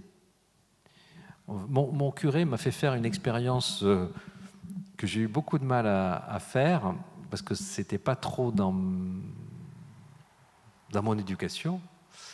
Je vis dans un quartier qui ressemble beaucoup à ce que tu décris à Paris, et un quartier de petits restaurants, d'hôtels, de passage près d'une gare. Et le curé nous a dit, à Noël, on va aller distribuer, on va aller chez tous les commerçants et on va aller leur distribuer une petite carte avec marqué Joyeux Noël. Et bon, j'ai dit, qu'est-ce qu'on va leur dire? Vous leur direz simplement merci d'être présents dans le quartier et le curé et la paroisse vous souhaitent un joyeux Noël. Et nous voilà partis 2 par 2, non pas comme les Mormons, mais 2 par 2 quand même, pour se donner du courage. Samedi matin avant Noël, où c'est le moment où il ne faut pas aller chez les commerçants parce qu'ils ont autre chose à faire. Et voilà, bonjour, on vient au nom du curé de la paroisse vous donner cette petite carte. Combien je vous dois? Et évidemment, c'est le réflexe. Et ça dit assez long, ça en dit long sur nos rapports humains, en fait. Et quand on dit, mais non, vous ne nous devez rien, et on n'a rien à vous demander. Et là, le visage des gens s'illumine. Enfin, quelqu'un qui n'a rien à nous demander. Et on vient de dire, c'est bientôt Noël, on vient rappeler qu'un sauveur nous est né, on le fait par un geste très simple. Donc c'est absolument élémentaire. Est-ce que ces personnes vont se précipiter en me disant comment je peux aller à la messe, c'est à quelle heure, je ne suis pas baptisé, je voudrais être baptisé? Certainement pas de cette petite expérience. Néanmoins, beaucoup de personnes sont touchées, et moi ça m'a bouleversé, ça m'a même choqué, sont touchées que pour la première fois l'Église vienne à eux, des chrétiens viennent à eux. Ils croient que ce n'est pas possible, que c'est plus possible. Moi, je rencontre des gens qui me disent je ne suis pas digne d'aller à l'église, je croyais que je ne pouvais pas y aller. Je me dis, mais qu'est-ce qu'on a fait pour que les gens pensent qu'ils sont trop loin de l'église? Et ces petites actions, elles vont porter l'évangile à des gens qui l'attendent. Qu'est-ce qui va se passer après? Je ne sais pas. Et ça, c'est dans le cœur de Dieu, c'est pas nous qui le décidons.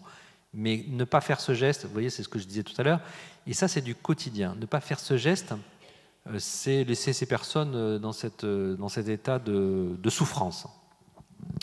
Alors ces lieux du quotidien, c'est le travail, c'est la famille, et tu as évoqué tes enfants, et donc ce que tu évoques là, évidemment, c'est une expérience très commune. Beaucoup de personnes constatent que en fait, leurs enfants ne sont pas pratiquants, sont éloignés de l'Église, plus ou moins, parfois définitivement, parfois violemment, parfois doucement.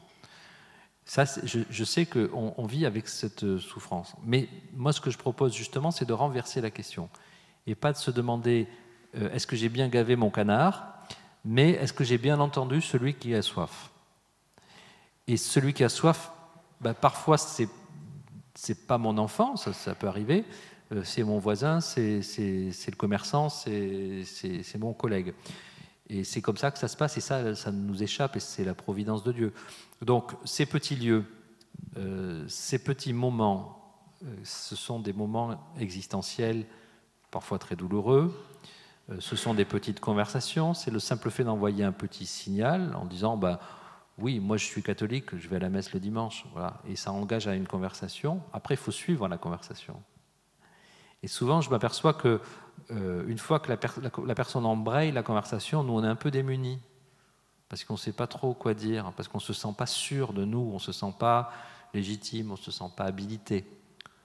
Et tu connais la Bible mieux que moi, tu sais que dans tout l'Ancien Testament, ceux qui transmettent la parole de Dieu sont généralement pas du tout compétents, habilités. Bon, Moïse est bègue, vous savez que tous les prophètes sont généralement choisis parmi le petit dernier, celui qui est en train de garder le troupeau. Donc en fait, on est tous habilités en fait à ça. Et c'est très rassurant de lire l'Ancien Testament pour ça. Moi, ce sont ces petites occasions, ces petites circonstances. C'est donc pas des grands discours, c'est pas des grands. Moi, je me dis, on a perdu trop de temps. Franchement, on a perdu trop de temps avec des plans pastoraux, des réorganisations, des regroupements de paroisses. Enfin, justement, là, je suis journaliste depuis suffisamment longtemps pour avoir. On n'a parlé que de ça. Et on n'a parlé que de savoir comment il fallait l'organiser l'Église, est-ce qu'il fallait que l'Église soit structurée comme ci, comme ci, comme ça, alors que c'est à notre porte, en fait. Moi, si vous permettez, je voudrais vous faire quelques critiques, peut-être même un peu provocatrices, mais justement pour provoquer de votre part une réponse. Tant mieux. D'abord, je pense que vous passez souvent d'un registre à l'autre en parlant d'Église, et c'est encore plus gênant oralement que par écrit, parce que l'Église, c'est autre chose que le bâtiment avec un clocher. Et j'enchaîne à la deuxième critique, c'est que vous n'échappez pas, continuellement vous revenez sur un propos qui assimile le fait d'être chrétien et d'être catholique au fait d'aller à la messe. 1 fois, 2 fois, 3 fois par semaine, par mois, etc.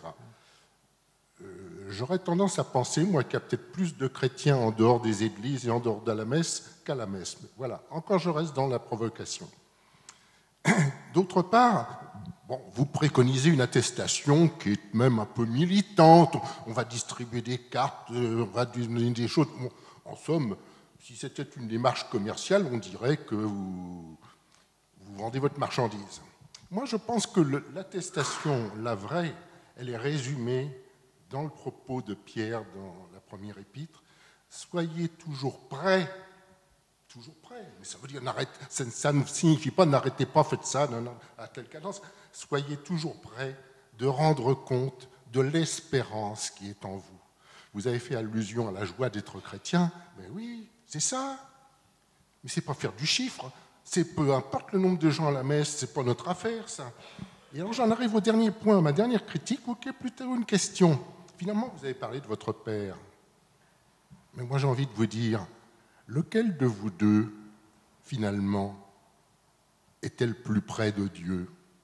Il n'allait pas à la messe, votre père, et tout, mais il vous a posé une sacrée question qui témoignait d'une sacrée réflexion et de préparation sur ce qu'il attendait. Alors j'ai envie de vous dire, lequel des deux était le plus chrétien? Alors, la réponse est évidente. Elle est dans votre question, mais elle est dans mon livre aussi, et elle est la raison d'être de mon livre. La réponse est évidente, c'est que j'ai compris que c'est bien lui qui m'avait annoncé l'Évangile. Après, le plus chrétien, j'en sais rien, Dieu seul le sait. Mais ça me paraît absolument évident. Et c'est pour ça que je dis que l'Évangile nous est annoncé par les autres. Ce n'est pas nous qui l'annonçons, il nous est annoncé, il nous est réclamé. Deuxième point, en revenant en arrière, je suis évidemment tout à fait d'accord avec vous dans votre formulation, et pas d'accord dans le début de votre formulation, c'est-à-dire que moi, quand mon curé m'envoie avec d'autres rencontrer les commerçants, ce que j'ai compris de sa démarche, c'est qu'on ne demande rien, donc on n'a rien à vendre.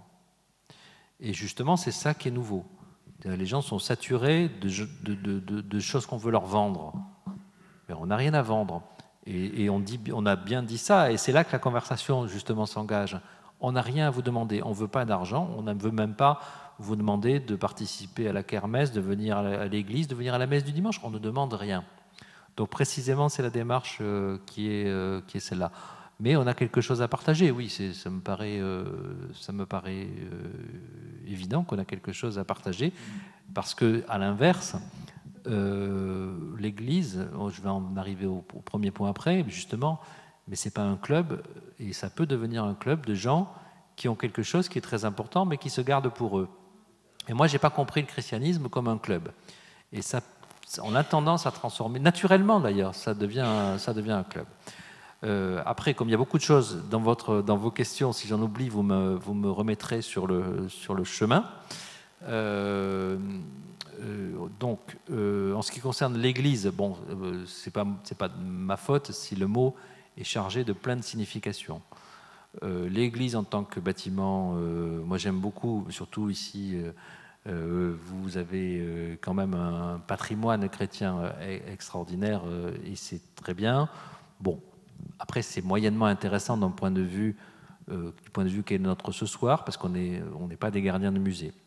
L'Église en tant qu'institution, je la situe à sa juste place. Moi, je me dis catholique, donc je crois dans l'institution, sans illusion. J'observe que dans l'Évangile, j'observe que Jésus a confié l'Église à Pierre, qui n'est pas le plus doué, qui est peut-être pas celui qui comprend jamais rien. C'est celui qui le renie, mais c'est bien à lui qu'il a confié l'Église. Je trouve qu'il y a un mystère qui traverse toute l'histoire de l'Église. L'Église institution, elle a ce paradoxe, cette fragilité, et en même temps, elle fait qu'on est là aujourd'hui, peut-être. Moi, j'ai une grande reconnaissance sans illusion. Est-ce qu'on peut mettre les deux termes ensemble? Je suis bien placé comme journaliste pour avoir publié il y a 18 ans les premières enquêtes sur les abus commis dans les communautés religieuses, pour être sans illusion sur l'Église, mais je suis bien placé à titre personnel pour avoir tellement reçu de cette Église pour comprendre que j'en ai besoin. Donc je la situe là. Après, je n'oublie pas que le troisième sens, évidemment, qui est cette Église qui est vivante aussi, et que c'est nous, voilà, composé de gens qui vont à la messe et de gens qui ne vont pas à la messe. Alors pardonnez-moi, mais je ne vois pas pourquoi il faudrait s'excuser d'aller à la messe. Donc je ne vais pas m'excuser d'aller à la messe, d'autant plus que je ne peux pas, parce que j'en ai besoin. Moi j'ai besoin, je suis catholique par l'Eucharistie, donc j'ai besoin d'aller rencontrer Jésus présent, réellement présent le dimanche. Je ne suis peut-être pas le seul, j'espère que je ne suis pas le seul. Que des personnes vivent leur christianisme par d'autres chemins, ça me paraît évident, et ça me paraît encore plus évident dans une époque que j'évoquais de mouvements, de flux, et que ces personnes soient plus chrétiennes que moi, je suis prêt à le croire, hein, sans aucun problème. Je me connais assez pour savoir que je ne suis pas plus catholique ou plus croyant ou plus chrétien ou plus évangélique que beaucoup de ces personnes. Donc moi, à un moment donné, j'ai besoin de me nourrir, et donc je vais me nourrir, mais il y a peut-être d'autres façons de se nourrir. Après, je crois qu'à un moment donné, le génie de l'Église catholique, c'est d'avoir continué à proposer ça. Je ne vais pas éluder la question, parce qu'il me semble que dans ce que vous dites, il y a une problématique dont on ne parle pas trop souvent, c'est-à-dire justement de ce qui me nourrit moi, peut-être ne vous nourrit pas vous. Et si ce n'est pas vous, c'est des personnes auxquelles vous pensez. Et il y a beaucoup de gens qui, en effet, ne sont pas nourris. Et c'est un vrai problème, il faudrait qu'on s'y intéresse. Et je trouve qu'on n'a pas assez de réflexion sur qu'est-ce qu'on fait, comment on se situe par rapport à ces personnes qui ne sont pas nourries par la liturgie et par la messe, en fait, du dimanche. Pour moi, c'est un peu un mystère parce que ça me nourrit, mais je suis bien amené à constater, y compris dans ma famille, y compris par mon père, je suis bien amené à constater qu'il y a beaucoup de personnes qui ne sont pas nourries. Et je trouve que l'Église gagnerait à réfléchir là-dessus. Mais de manière, s'il vous plaît, pas trop idéologique, et en essayant, voilà, sans trop savoir ce qu'on peut répondre à cette question, parce qu'elle n'est pas si évidente, sinon, encore une fois, on aurait trouvé la solution. Voilà. Donc je respecte tout à fait cette question-là, cette approche-là. Dans les 3-4 millions de personnes que j'évoquais, qui sont chrétiens, j'ai dit très rapidement qu'ils vont à la messe de dimanche, mais en fait, je pense aussi, dans mon calcul, je comptais aussi des gens qui, peut-être ne vont pas à la messe du dimanche, mais sont engagés au nom de leur foi dans une activité type, par exemple, Secours catholique. J'observe aussi dans ma paroisse que ces activités d'ordre caritatif ramènent à l'Église des gens qui n'y mettraient jamais les pieds. Et donc, elles sont une forme de pratique. L'opération qu'il y a à Paris, peut-être que vous avez une opération comparable ici, qui s'appelle Hiver solidaire, où on accueille des personnes de la rue, ramène dans l'Église, puisqu'elles sont accueillies dans l'Église, ramène dans l'Église des gens qui sont par ailleurs éloignés de l'Église. Donc, c'est très bien. Et après, quel va être le chemin de ces personnes? Souvent, elles sont amenées à aller un petit peu plus loin et à se nourrir, peut-être de manière plus sacramentelle. J'ai 2 questions à vous poser. Pardon, j'ai répondu à vos questions. Nada, bon. Oui, j'ai 2 questions. La première concerne justement les raisons de cette prison cérébrale que vous évoquiez au début de votre propos. Et en contradiction, la façon très naturelle des jeunes de dire « je crois ». Je me demande si ce n'est pas lié à une conception un peu tyrannique de la notion de laïcité qu'on connaît en France, quand on sait que le témoignage de notre catholicisme ou de notre christianisme est beaucoup plus facile dans d'autres États. Et si pour les jeunes, ce n'était pas justement le phénomène Erasmus qui avait peut-être provoqué cette liberté qu'ils peuvent découvrir à l'étranger. La deuxième question concernait justement le journal que vous dirigez. Est-ce que vous avez réussi à communiquer cet élan attestataire au travers de votre journal? Alors, je suis la personne la moins bien placée pour répondre à cette question. Est-ce que j'ai réussi? Et puis, j'en sais rien. Je ne sais pas. Voilà, je pense que c'est important de le faire, en tout cas, parce que, vous savez, il y a des gens qui parfois tombent sur un journal chrétien.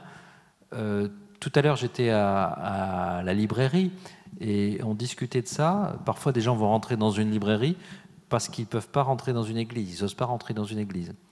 Je connais quelqu'un qui s'est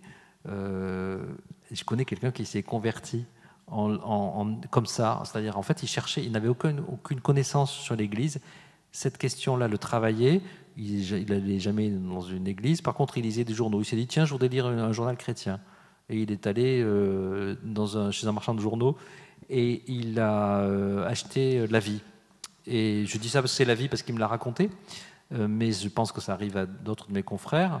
Et quand j'ai su ça, je me suis dit, mais il faut que je fasse attention à ce que j'écris, parce que dans un journal, on a l'habitude de parler beaucoup des problèmes. Et on a beaucoup l'habitude c'est mon métier, de parler de tout ce qui ne va pas dans l'Église. Mais il faut aussi penser, sans abandonner le traitement de ces problèmes, évidemment, mais il faut aussi penser à témoigner de quelque chose peut-être qui semblait évident et qui ne l'est pas. Donc, dans mon travail, dans mon métier d'éditorialiste, j'essaie de le faire. J'essaie de le faire aussi en donnant une parole dite d'espérance, c'est-à-dire pas rester sur le constat. Quel est le résultat de tout ça? Je ne peux pas vous le dire. Je peux vous dire mon intention ou mon attitude, mais je ne peux pas vous dire quel est le résultat, je suis trop mal placé. C'est amusant que vous ayez parlé de cette expérience de l'étranger. Moi, je dirais que ça m'amuse parce que il m'est arrivé de faire une rencontre tout à fait dans l'autre sens.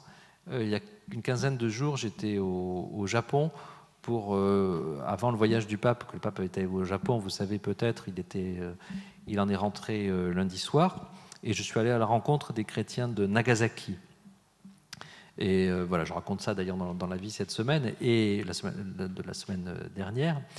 Et j'ai rencontré le président de la conférence épiscopale du Japon, qui est l'archevêque de Nagasaki. Et cet homme-là a une histoire familiale incroyable parce que ses ancêtres, je suis obligé de faire une petite digression, mais le christianisme a été annoncé au Japon par François Xavier et des missionnaires. Ça s'est super bien passé, c'est au XVIe siècle. Puis au bout d'un moment, le gouvernement japonais a pris peur et a interdit le christianisme. Bon, ça a été très très violent, je le résume à gros traits, mais ça a été extrêmement violent. Et donc les chrétiens, à partir du milieu du XVIIe siècle, n'ont plus du tout eu ni église, bâtiment, ni église, institution, plus de prêtres, plus rien. Ils étaient obligés de se cacher, on les appelait les chrétiens cachés, et ils ont été obligés de disparaître, littéralement de disparaître, de faire semblant d'être comme tout le monde. Donc de faire semblant, en l'occurrence, d'être bouddhiste, de s'inscrire au temple bouddhiste, de piétiner une fois par an les images de Jésus et de Marie dans une cérémonie obligatoire, sinon vous étiez tués. Ils se sont cachés pendant 250 ans. 250 ans. Nous, on se demande comment on va faire avec la laïcité si jamais on va avoir un problème, on va nous reprocher d'eux, etc. Vous voyez, ils se sont cachés pendant 250 ans. Et bien l'archevêque de Nagasaki, il descend de ces gens qui se sont cachés pendant 250 ans. Donc une histoire de martyr. Ses ancêtres, il y a 400 ans, étaient allés en Europe, rencontrer le pape, et quand ils sont revenus dans leur pays, le christianisme était interdit. Ni une ni deux, ils vont dans la montagne, dans un village, ils se cachent. 250 ans. À la fin du 19e siècle, il y a des missionnaires français qui arrivent et qui font une église pour la concession européenne, parce que le christianisme est encore interdit. Ils font une église à Nagasaki. Et là, il y a une dizaine de paysans qui arrivent et qui disent « Bonjour, on voudrait se confesser. On attend ça depuis 250 ans. » Non mais vous imaginez le truc. Et là, on reconstruit une église. Alors, bon, des martyrs, des gens fidèles pendant 250 ans, sans prêtre, sans église, sans sacrement, sans rien. Une église qui est rebâtie, etc. Et puis, résultat, échec total. 0,35% de la population est catholique. Alors, j'ai dit à l'archevêque de Nagasaki, j'ai dit, mais qu'est-ce que vous avez fait? Enfin, comment vous êtes si mal débrouillé quand même, avec une histoire pareille? Il me dit, ben voilà, on est des chrétiens cachés, c'est-à-dire on a l'habitude de ne pas témoigner de notre foi. On est anti-attestataire, en fait, parce qu'on on a l'habitude d'essayer de ne pas être pris. Et donc, il dit, voilà, ça reste notre mentalité, et c'est pour ça que le christianisme ne s'est pas répandu au Japon. Bon. Et puis, un silence, et puis il me dit, mais et vous alors? Voilà. Et vous n'êtes pas un peu des chrétiens cachés? Et ben, je suis parti un peu me disant, bah oui, il n'a peut-être pas de tort, en fait, on est des chrétiens cachés, sauf qu'on n'a pas de raison de se cacher. Et donc, on va rester dans ce silence, en fait, qui n'est pas un silence contraint. Et je pense que les jeunes ont compris qu'en fait, c'était plus possible d'être dans cette mentalité. Et peut-être que ce qu'ils ont compris, c'est qu'on est dans une société tellement plurielle qu'en fait, c'est pas la peine de s'embarrasser.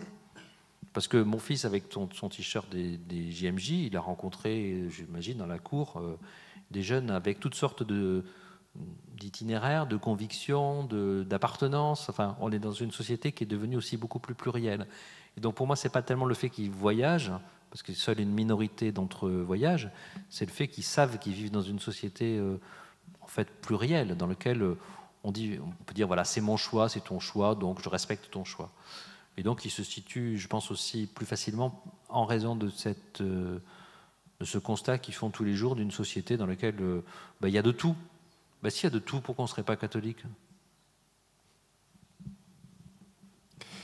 Bonjour, Abdelkrim Marchani. Donc, en vous écoutant, je comprends pourquoi Henri m'a invité. Et peut-être deux remarques. La première, c'est que pour le coup, moi personnellement, j'ai la démarche complètement inverse à la vôtre. C'est-à-dire que je suis de confession musulmane et j'ai l'impression de le porter. Ce qui fait que sans même avoir ouvert la bouche, ou juste avec mon prénom, comme vous l'avez fait tout à l'heure, tout le monde devine, parce qu'il y a un fort pourcentage, que je sois musulman. Donc pour le coup, comme je n'ai pas envie d'être essentialisé à ça, c'est absolument pas la première chose que je mets, en tout cas j'essaye de mettre en avant. Ça c'est la première chose. Et peut-être partager une petite histoire qui m'a beaucoup touché au travail. Je n'ai jamais parlé religion au travail parce qu'en France, il y a voilà, on a l'impression, comme vous l'avez très bien décrit, on ne pouvait pas. Et un jour, je me suis retrouvé avec un collègue de travail sur un déplacement en voiture, un jeune de 28 ans, et on discutait. Et à un moment donné, il me pose la question, mais tu es croyant? Je lui dis oui, je suis croyant, je suis de confession musulmane. Et je lui dis et toi? Et là il y a un silence. Je lui dis et toi? Il fait bah, moi je suis catholique. Et là je dis ah, enfin un. Et je me suis vraiment retrouvé dans votre remarque du taxi. Je me suis complètement retrouvé dans ça parce que je dis ah, et alors tu es pratiquant? Il me dit oui. Mais c'était un oui hyper discret. Je dis mais c'est bien. C'est bien que tu y ailles. Et alors j'accélère la version. Donc j'ai été invité au MCC pour partager avec eux. Et on a aujourd'hui une relation qui est très forte. On partage en fait la foi. Je pense qu'on s'entraide mutuellement sur nos foi à chacun, quoi.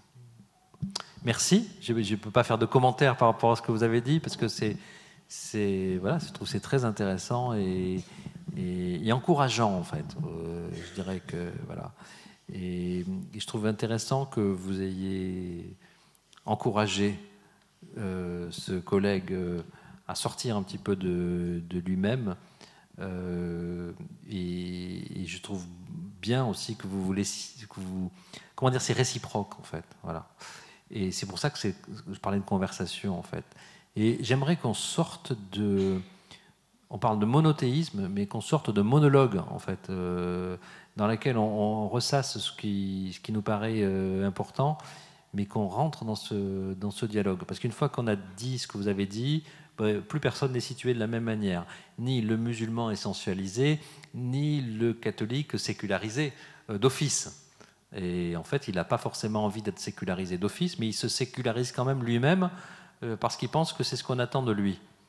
Or, vous êtes en train de lui dire, mais non, c'est pas ça qu'on attend de toi, c'est pas ça que vous attendez de lui. Et je suis certain que plein de gens sont comme vous. Vas-y, mon gars, n'aie pas peur. Donc finalement, vous lui avez dit la parole de Jésus, quoi. N'ayez pas peur. Vous avez insisté sur la conversation. Quelqu'un me parle, je sais pas où. Et ah voilà. Pardon, excusez-moi, voilà. Il y a le ballon rouge. Oui, vous avez insisté sur la nécessité de la conversation. Et la crise de l'Église nous montre qu'il y a une difficulté à l'intérieur même des observants pour engager la conversation et pour dire leur foi entre eux. Entre eux, c'est-à-dire pas seulement entre laïcs, mais aussi entre clercs, et enfin entre clercs et laïcs. Alors, comment avancer?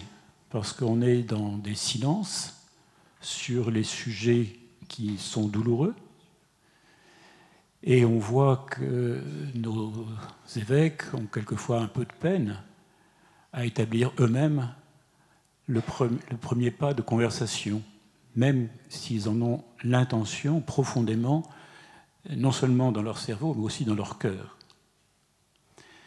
Est-ce que, dans vos observations à travers la France, vous voyez des initiatives pour faciliter ces conversations, pour aller au fond, pour mettre en cohérence notre foi, nos pratiques, nos pratiques d'Église, nos pratiques de chrétiens? Au niveau de ce diocèse et dans la suite de ce qui a été fait avec Promesse d'Église ces derniers mois, nous essayons d'avoir une déclinaison diocésaine, mais nous avançons un peu en aveugle encore et préoccupés de savoir comment aider au développement de ces conversations, de se dire en vérité les choses.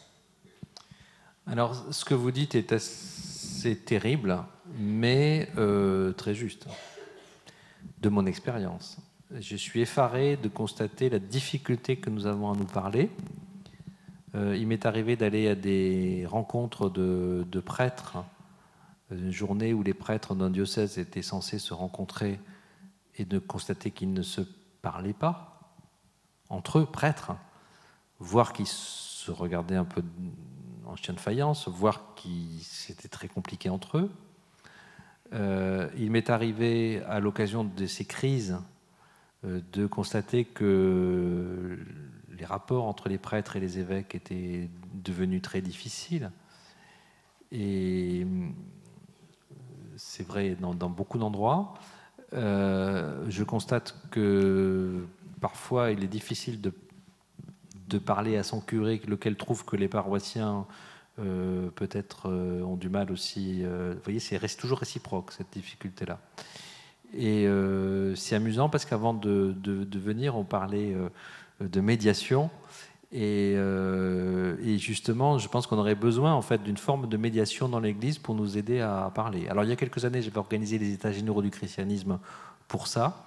Je pense que c'est absolument nécessaire. Et ce qui est intéressant, ce serait qu'il y ait des tiers aussi. Et monsieur qui a pris la parole tout à l'heure, il est un tiers dans notre conversation et tout de suite, elle prend une tournure différente. On n'est plus en train de disserter sur le christianisme. Je pense qu'il y a des personnes de toutes conditions, mais voilà, vous amenez un tiers point de vue, et je trouve qu'il est très intéressant. Et je pense qu'il faudrait qu'on sorte de ce face-à-face par peut-être le fait de faire rentrer des gens qui sont extérieurs à ce face-à-face. Vous avez compris que je n'avais pas la solution. Je suis malheureusement d'accord avec vous sur le constat. Mais je vais ajouter une chose, c'est que le fait qu'on en parle est nouveau. C'est-à-dire le fait qu'on n'en parle pas sur le mode purement de la récrimination. Les jeunes prêtres sont comme ci, les vieux paroissiens sont comme ça, les catholiques sont devenus trop comme ci, ils sont traditionnalistes, ils sont progressistes, ils sont tout ça. Qu'on n'en parle pas sur ce registre-là, et moi je suis le bon catholique, mais qu'on en parle sur un autre registre, c'est celui du manque en fait de cette conversation, montre qu'on a déjà fait un pas en avant. On peut dire il nous a fallu du temps pour arriver à ce pas en avant, mais je trouve qu'il y a une prise de conscience de ça qui me paraît très encourageante. Pour l'instant, ça reste au niveau de la prise de conscience ou de quelques petites expériences. Et je pense qu'il faudrait qu'on prenne chacun d'entre nous l'initiative de favoriser cette parole.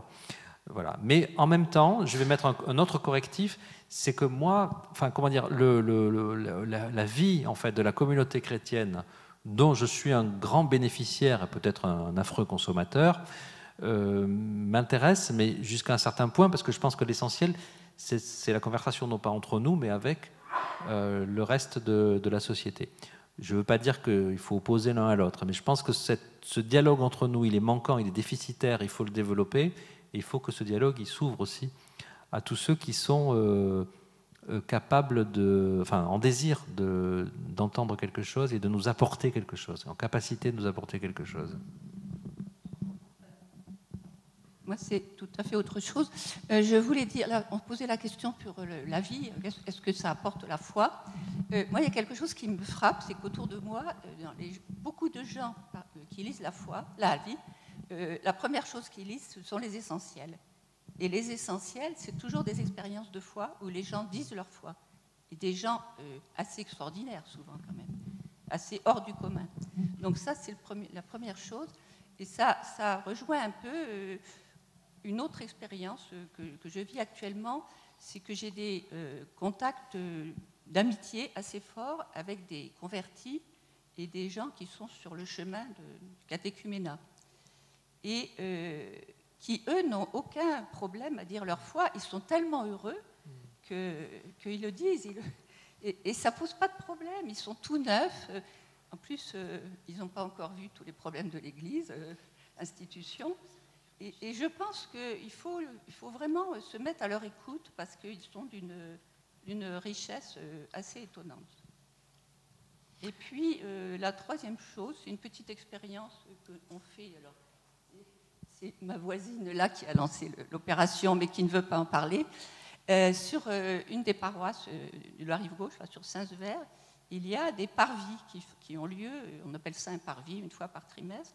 L'église est ouverte le samedi après-midi, c'est sur une place avec centre commercial, etc. Et on propose aux gens de rentrer dans l'église pour rentrer dans une église, voir ce qui s'y fait. Alors il y a un thème en général, et on a très peu de gens agressifs. Les gens, soit ils rentrent, au contraire, ils sont très contents de rentrer, ou ils disent on a un bus, mais ils ne sont pas agressifs. Et ceux qui rentrent, c'est quand même assez sidérant parce que au bout de quelques instants, on a des conversations très profondes, parfois, des gens qui ont vraiment besoin d'avoir, comme vous disiez, des attentes existentielles et qui ils sont contents de se rappeler qu'ils ont été baptisés, qu'ils sont d'une famille catholique, mais qu'ils ne pratiquent pas, mais voilà. Et donc je pense qu'effectivement, on a trop peur parce que ça se passe bien finalement. C'est pas problématique. Alors sur le premier point que vous avez, merci, sur le premier point que vous avez évoqué, évidemment je suis très contrarié d'apprendre que les gens ne commencent pas la lecture de la vie par l'éditorial, mais par le cahier spirituel. Non, mais vous avez tout à fait raison. D'ailleurs, enfin, ça fait presque 20 ans qu'on a créé ce cahier spirituel et le témoignage personnel à travers une histoire, il est fondamental. Il faut que cette histoire ne soit pas toujours...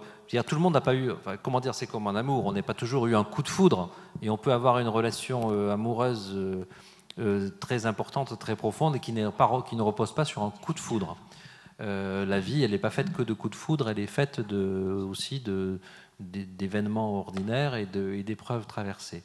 Donc je suis attaché à ce qu'on raconte ça aussi. Voilà, c'est-à-dire les chemins ne sont pas toujours des chemins de Damas où il y a un bon spectacle. Voilà. Donc, voilà. Mais ça m'a fait prendre conscience aussi de la nécessité de ce témoignage personnel qui en fait ne fait pas la leçon, ne fait pas un discours, mais les gens racontent par où ils sont passés et on peut se l'approprier.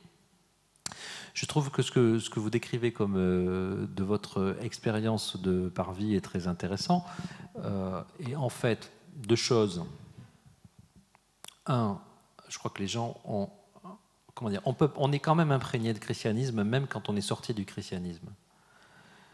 Moi, quand on dit qu'on est dans un pays sécularisé, on est dans un pays sécularisé. Quand on dit qu'on est dans un pays d'inculture religieuse, on est dans un pays d'inculture religieuse. Je le constate tous les jours. Chez les journalistes, je vous en parle même pas. Mais quand même, on est imprégné par ce christianisme-là. Il n'y a pas 2000 ans de christianisme dans ce pays pour rien. Et d'ailleurs, voilà, on a une histoire qui est une histoire chrétienne. Elle n'est pas que chrétienne, mais elle est d'abord, fondamentalement, elle est chrétienne. Et donc, permettre aux gens de se reconnecter avec cette histoire-là, c'est quelque chose qu'ils vont ressentir, en fait, assez naturellement. Après, ils n'ont pas toujours les codes, ils n'ont pas toujours... Donc, il faut absolument leur permettre. Sinon, ils sont déracinés. Ils sont coupés de leurs racines, ils sont coupés de leurs sources. Et c'est pour ça qu'on est un pays qui est aussi parfois pas en très bonne santé psychique. Deuxièmement, il y a assez peu de lieux d'écoute. Moi, j'ai fait souvent l'expérience de confrères, pas du tout chrétiens, un peu agressifs, dans un débat à la radio, à la télé, parce qu'on va parler... Allez, on va parler du mariage pour tous, on va parler de la bioéthique, on va parler on va ricaner sur les curés, vous voyez, tout ça. Bon. Et puis, on sort du studio et on commence à discuter. Et là, on a une autre personne qui a les mêmes questions que tout le monde, les mêmes questions que vous, que moi, que plein de gens. Qu'est-ce que je fais là? Et qui dit, toi qui qu'est-ce que tu en penses? Et en fait, moi, j'en pense rien souvent, mais je peux écouter la personne. Où est-ce qu'elles peuvent être écoutées? En fait, il y a toujours un catholique de service, j'emploie l'expression à dessein, il y aura toujours un cateau de service pour vous écouter. Pour écouter ceux qui tapent sur l'église à longueur de journée, peut-être. Mais à un moment donné, qui va les écouter? Et je trouve qu'on a une capacité d'écoute que peut-être on ne soupçonne même pas. En fait, on ne sait pas à quel point on est doué pour écouter nos frères et nos sœurs, en fait, les gens qui sont autour de nous. Et plus on développe cette capacité d'écoute, plus on annonce l'Évangile, dans l'écoute. Et donc, faire rentrer les gens dans une église, donc c'est très bien, donc les reconnecter à cette histoire-là par la beauté, par le lieu, par le sens d'un bâtiment dont ils n'ont pas les clés, c'est super. Et après, la question de l'écoute, elle est évidemment très importante. Et en fait, elle vient assez rapidement. Moi, je suis Je ne suis pas curé, vous avez compris, je suis père de famille, mais souvent je me dis, ben oui, je me retrouve à écouter des histoires des gens. Alors je ne vais pas leur donner l'absolution, ce n'est pas ça qu'ils attendent de moi, mais en tant que personne laïque, j'ai cette capacité de les écouter. Et là, ben c'est l'évangile, voilà. Et donc, je ne peux pas dire autrement que dire que cette expérience, elle me semble emblématique de ce qu'on peut faire aujourd'hui, sans rien à vendre. Bonsoir. Alors, moi, je voudrais juste revenir sur le titre, parce qu'au début de votre propos, vous avez sectionné un catholique s'est échappé.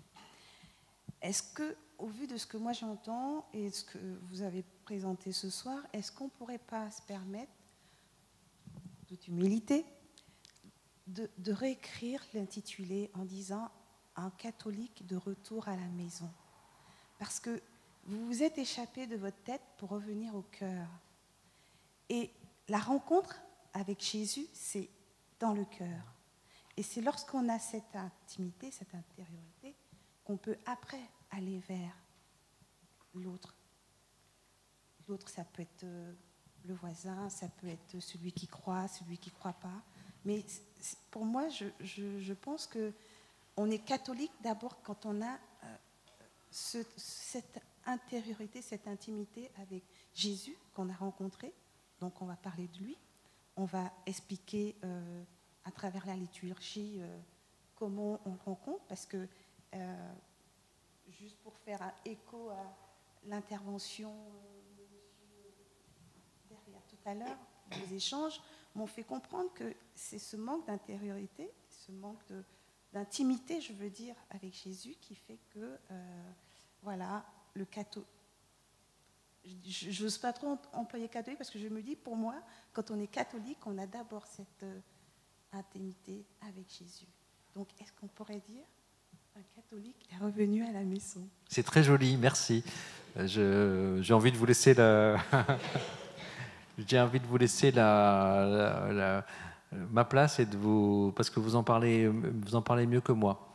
La seule petite nuance que je ferai, c'est tout à fait sur la fin de votre propos, parce que je crois que, en fait, le problème, c'est que ce que vous dites est essentiel et qu'on n'a pas accès à cet essentiel-là qui est en nous.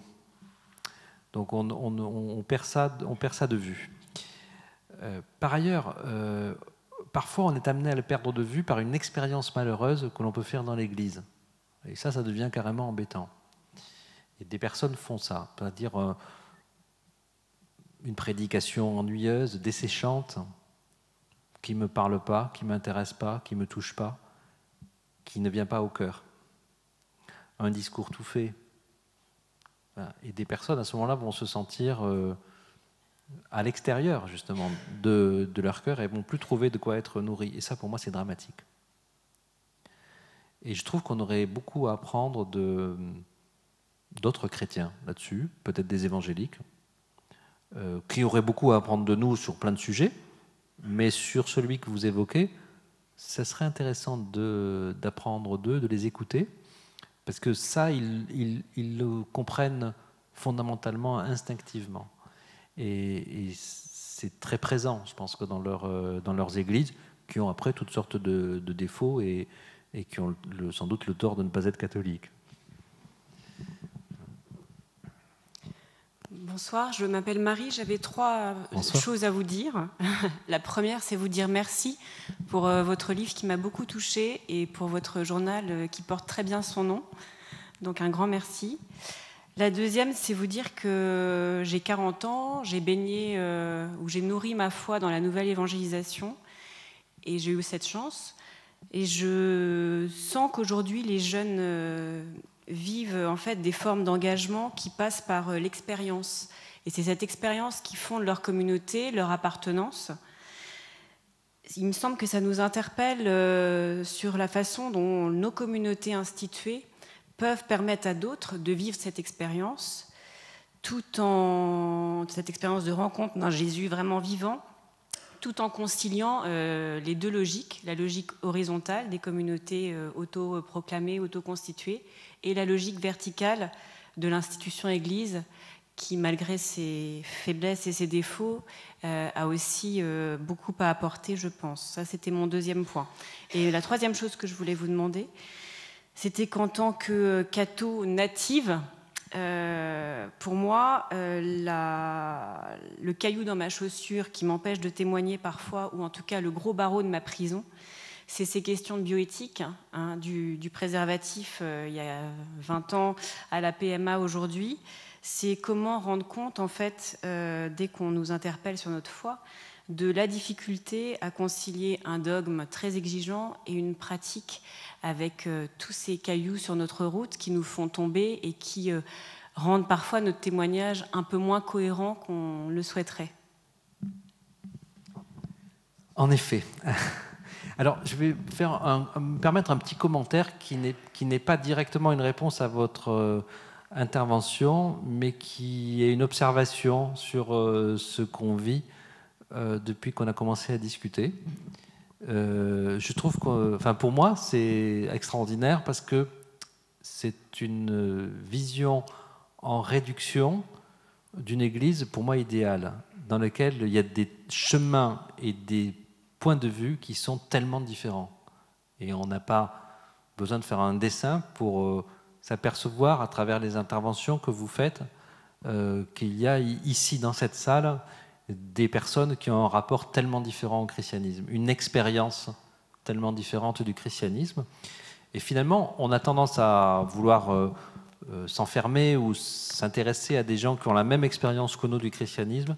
Et moi, je trouve extraordinaire qu'on soit tous assis là avec des visions tellement différentes, des expériences tellement différentes de l'Église, par des générations, par des sensibilités, par des rencontres heureuses ou malheureuses, ça se sent. Moi, je trouve ça formidable. Et je trouve que si déjà, et ça me semble répondre d'une certaine façon à ce que vous disiez, monsieur, là-haut tout à l'heure, voilà une occasion qu'on a de s'entendre. On n'a pas besoin de se faire des dessins pour comprendre qu'on vient de ces chemins tellement différents et on se rencontre là. Et je trouve ça magnifique. Alors, sur l'expérience, vous avez bien fait, parce que j'en ai finalement pas du tout parlé, donc je vous remercie d'avoir mis ça sur le tapis, parce que c'est évidemment par l'expérience que les jeunes chrétiens se construisent. Et je pense qu'un des problèmes que l'on peut avoir aujourd'hui, c'est comment faire l'expérience de la foi chrétienne si on n'a pas l'occasion d'être engagé à la faire. Et donc, ceux qui peuvent faire cette expérience ont énormément de chance. Moi, je vous dirais que je vois à travers mes enfants, dont j'en ai vu, j'ai 2 de mes enfants dont je vois qu'ils ont pu faire cette expérience, et puis 2 autres pour lesquels je vois que cette expérience a été plus difficile à faire parce qu'elles n'ont pas forcément fait les bonnes rencontres au bon moment. Donc je vois à quel point c'est fondamental. Donc je n'ai pas plus de commentaires à faire que ça pour vous dire merci d'avoir ramené cet élément. Alors sur la question de la bioéthique, faut-il en parler ? Je vais vous dire en quelques mots ce que je perçois. Moi, c'est un sujet qui m'intéresse beaucoup, auquel j'ai consacré beaucoup d'articles et beaucoup d'éditos. Ils étaient plus catégoriques autrefois qu'aujourd'hui. J'ai commencé par dire voilà ce qu'il faut penser, et je continue à penser ce que j'ai écrit et ce qui me semble important. J'étais opposé à la loi sur la bioéthique. Mais je constate qu'on est dans une époque dans laquelle on s'est auto-enfermé et on est très vite délégitimé parce qu'on ne parle que de ça. Et je trouve qu'on parle un peu trop de ça. Je trouve que moi-même, j'ai parlé peut-être un peu trop de ça. On a tendance à s'enfermer dans ce sujet sur lequel on est très bien formé, très informé, beaucoup plus informé que la moyenne des Français. On a un point de vue beaucoup plus éclairé, mais je pense qu'objectivement, je peux le dire ce soir, je pense que les catholiques sont beaucoup mieux informés de ces sujets-là que la majorité des gens. Ils ont un niveau de connaissance, parce qu'on leur a beaucoup parlé de ça, ils se sont formés, la presse chrétienne leur parle beaucoup de ça, le curé ne parle que de ça, etc. Donc on a un niveau de connaissance, d'expertise qui est très important, mais on s'enferme un petit peu dans un discours qui est là-dessus. Et donc je me dis que, et évidemment, et je pense que vous y faisiez allusion, le moment où on est pris la main dans le sac parce qu'on a un super discours, mais nos actes ne correspondent pas, mais les réalités que vivent les gens ne coïncident pas, mais les deux femmes sont en couple et elles arrivent avec un bébé qui a été fabriqué par PMA et demandent le baptême. Qu'est-ce qu'on fait de ça, etc. Donc, au moment donné, on est rattrapé par ces réalités-là et on est un petit peu ennuyé parce que ces réalités ne correspondent pas à notre théorie qui est absolument parfaite puisque c'est notre théorie. Moi, j'ai envie de dire, peut-être juste dégonflons un peu, parce que peut-être qu'on a un peu idolâtré notre propre discours dans ce domaine-là. Peut-être que je choque certains d'entre vous en disant ça, mais j'en suis là de ma réflexion. Je veux dire, rendre ce discours plus modeste dans sa tonalité et dans l'importance quantitative qu'on lui accorde. Voilà, on en parle beaucoup. Et il fait obstacle. Et en fait, il fait un obstacle tellement commode, parce qu'en fait, on est en train de servir sur un plateau un argument à plein de gens pour ne pas entendre parler du christianisme. Et c'est une façon, on s'auto-délégitime d'une certaine façon. Voilà. Donc je ne dis pas qu'on a tort sur le fond, mais je pense qu'il faudrait qu'on change sur le ton. Je crois que c'est ce qui est en train de se produire avec la nouvelle génération d'évêques. Il me semble que c'est en train de se produire. Je pense que c'est une bonne chose, même si ce n'est pas toujours clair chez certains, mais je pense que c'est en train de se produire. Et est-ce que j'ai répondu à votre question ? Pas complètement. Alors précisez, s'il vous plaît, parce que c'est un point, je pense, qui mérite d'être éclairci.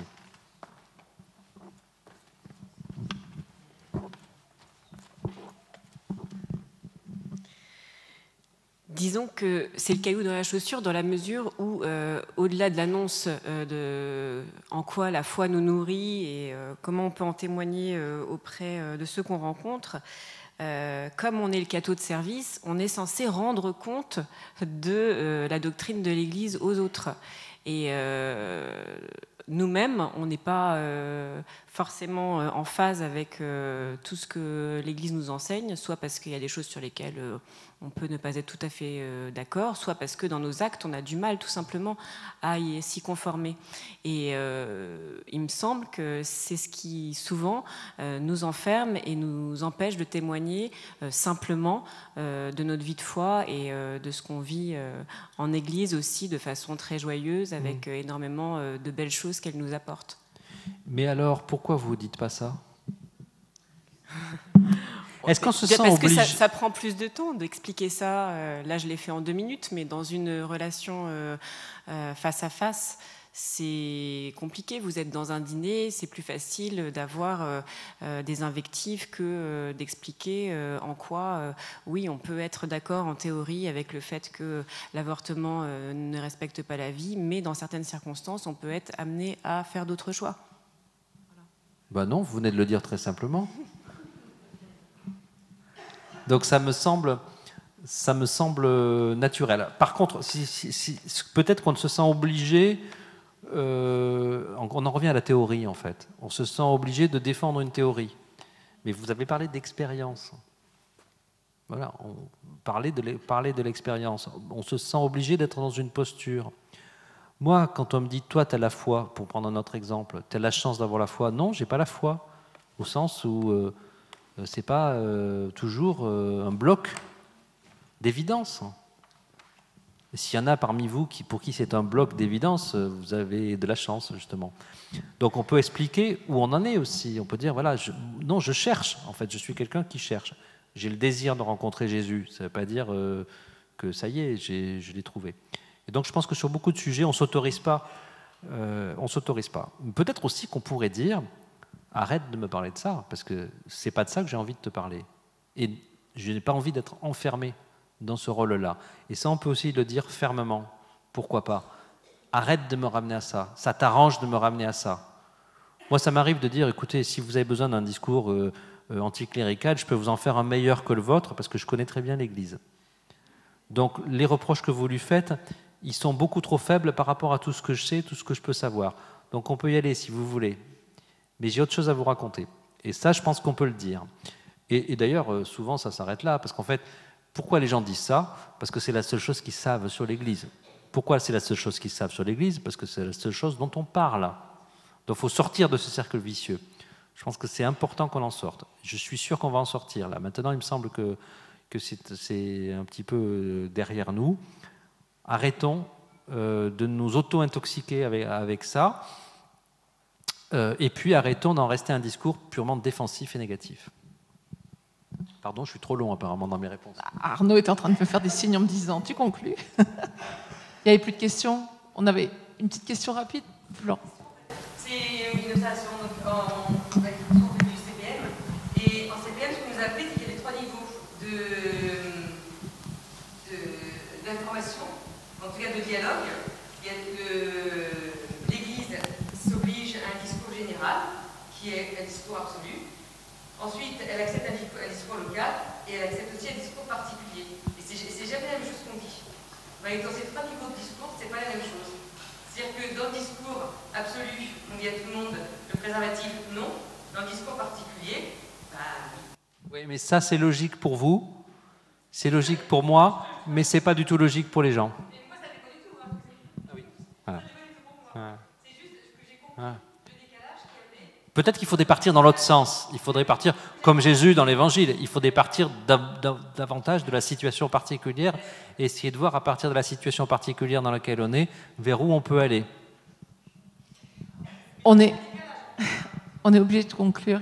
Il est 10 heures passées, je crois. Donc merci à tous pour votre présence, d'avoir accepté aussi de nous aider à payer les frais de cette soirée. La conférence a été enregistrée et vous la retrouverez en replay sur RCF très très bientôt. Jean-Pierre Denis a également répondu à quelques questions de Timothée qui est là, qui fait partie de la pastorale des jeunes du diocèse. Timothée a interviewé Jean-Pierre Denis et l'a filmé, donc vous retrouverez la vidéo sur le site du diocèse. La démarche de quelques baptisés du diocèse dont parlait Mathieu Monconduit tout à l'heure s'appelle Réparons l'Église 76. C'est la suite du débat qu'on avait organisé ici, qui s'appelait Réparons l'Église à la suite de l'appel du questionnaire de la Croix.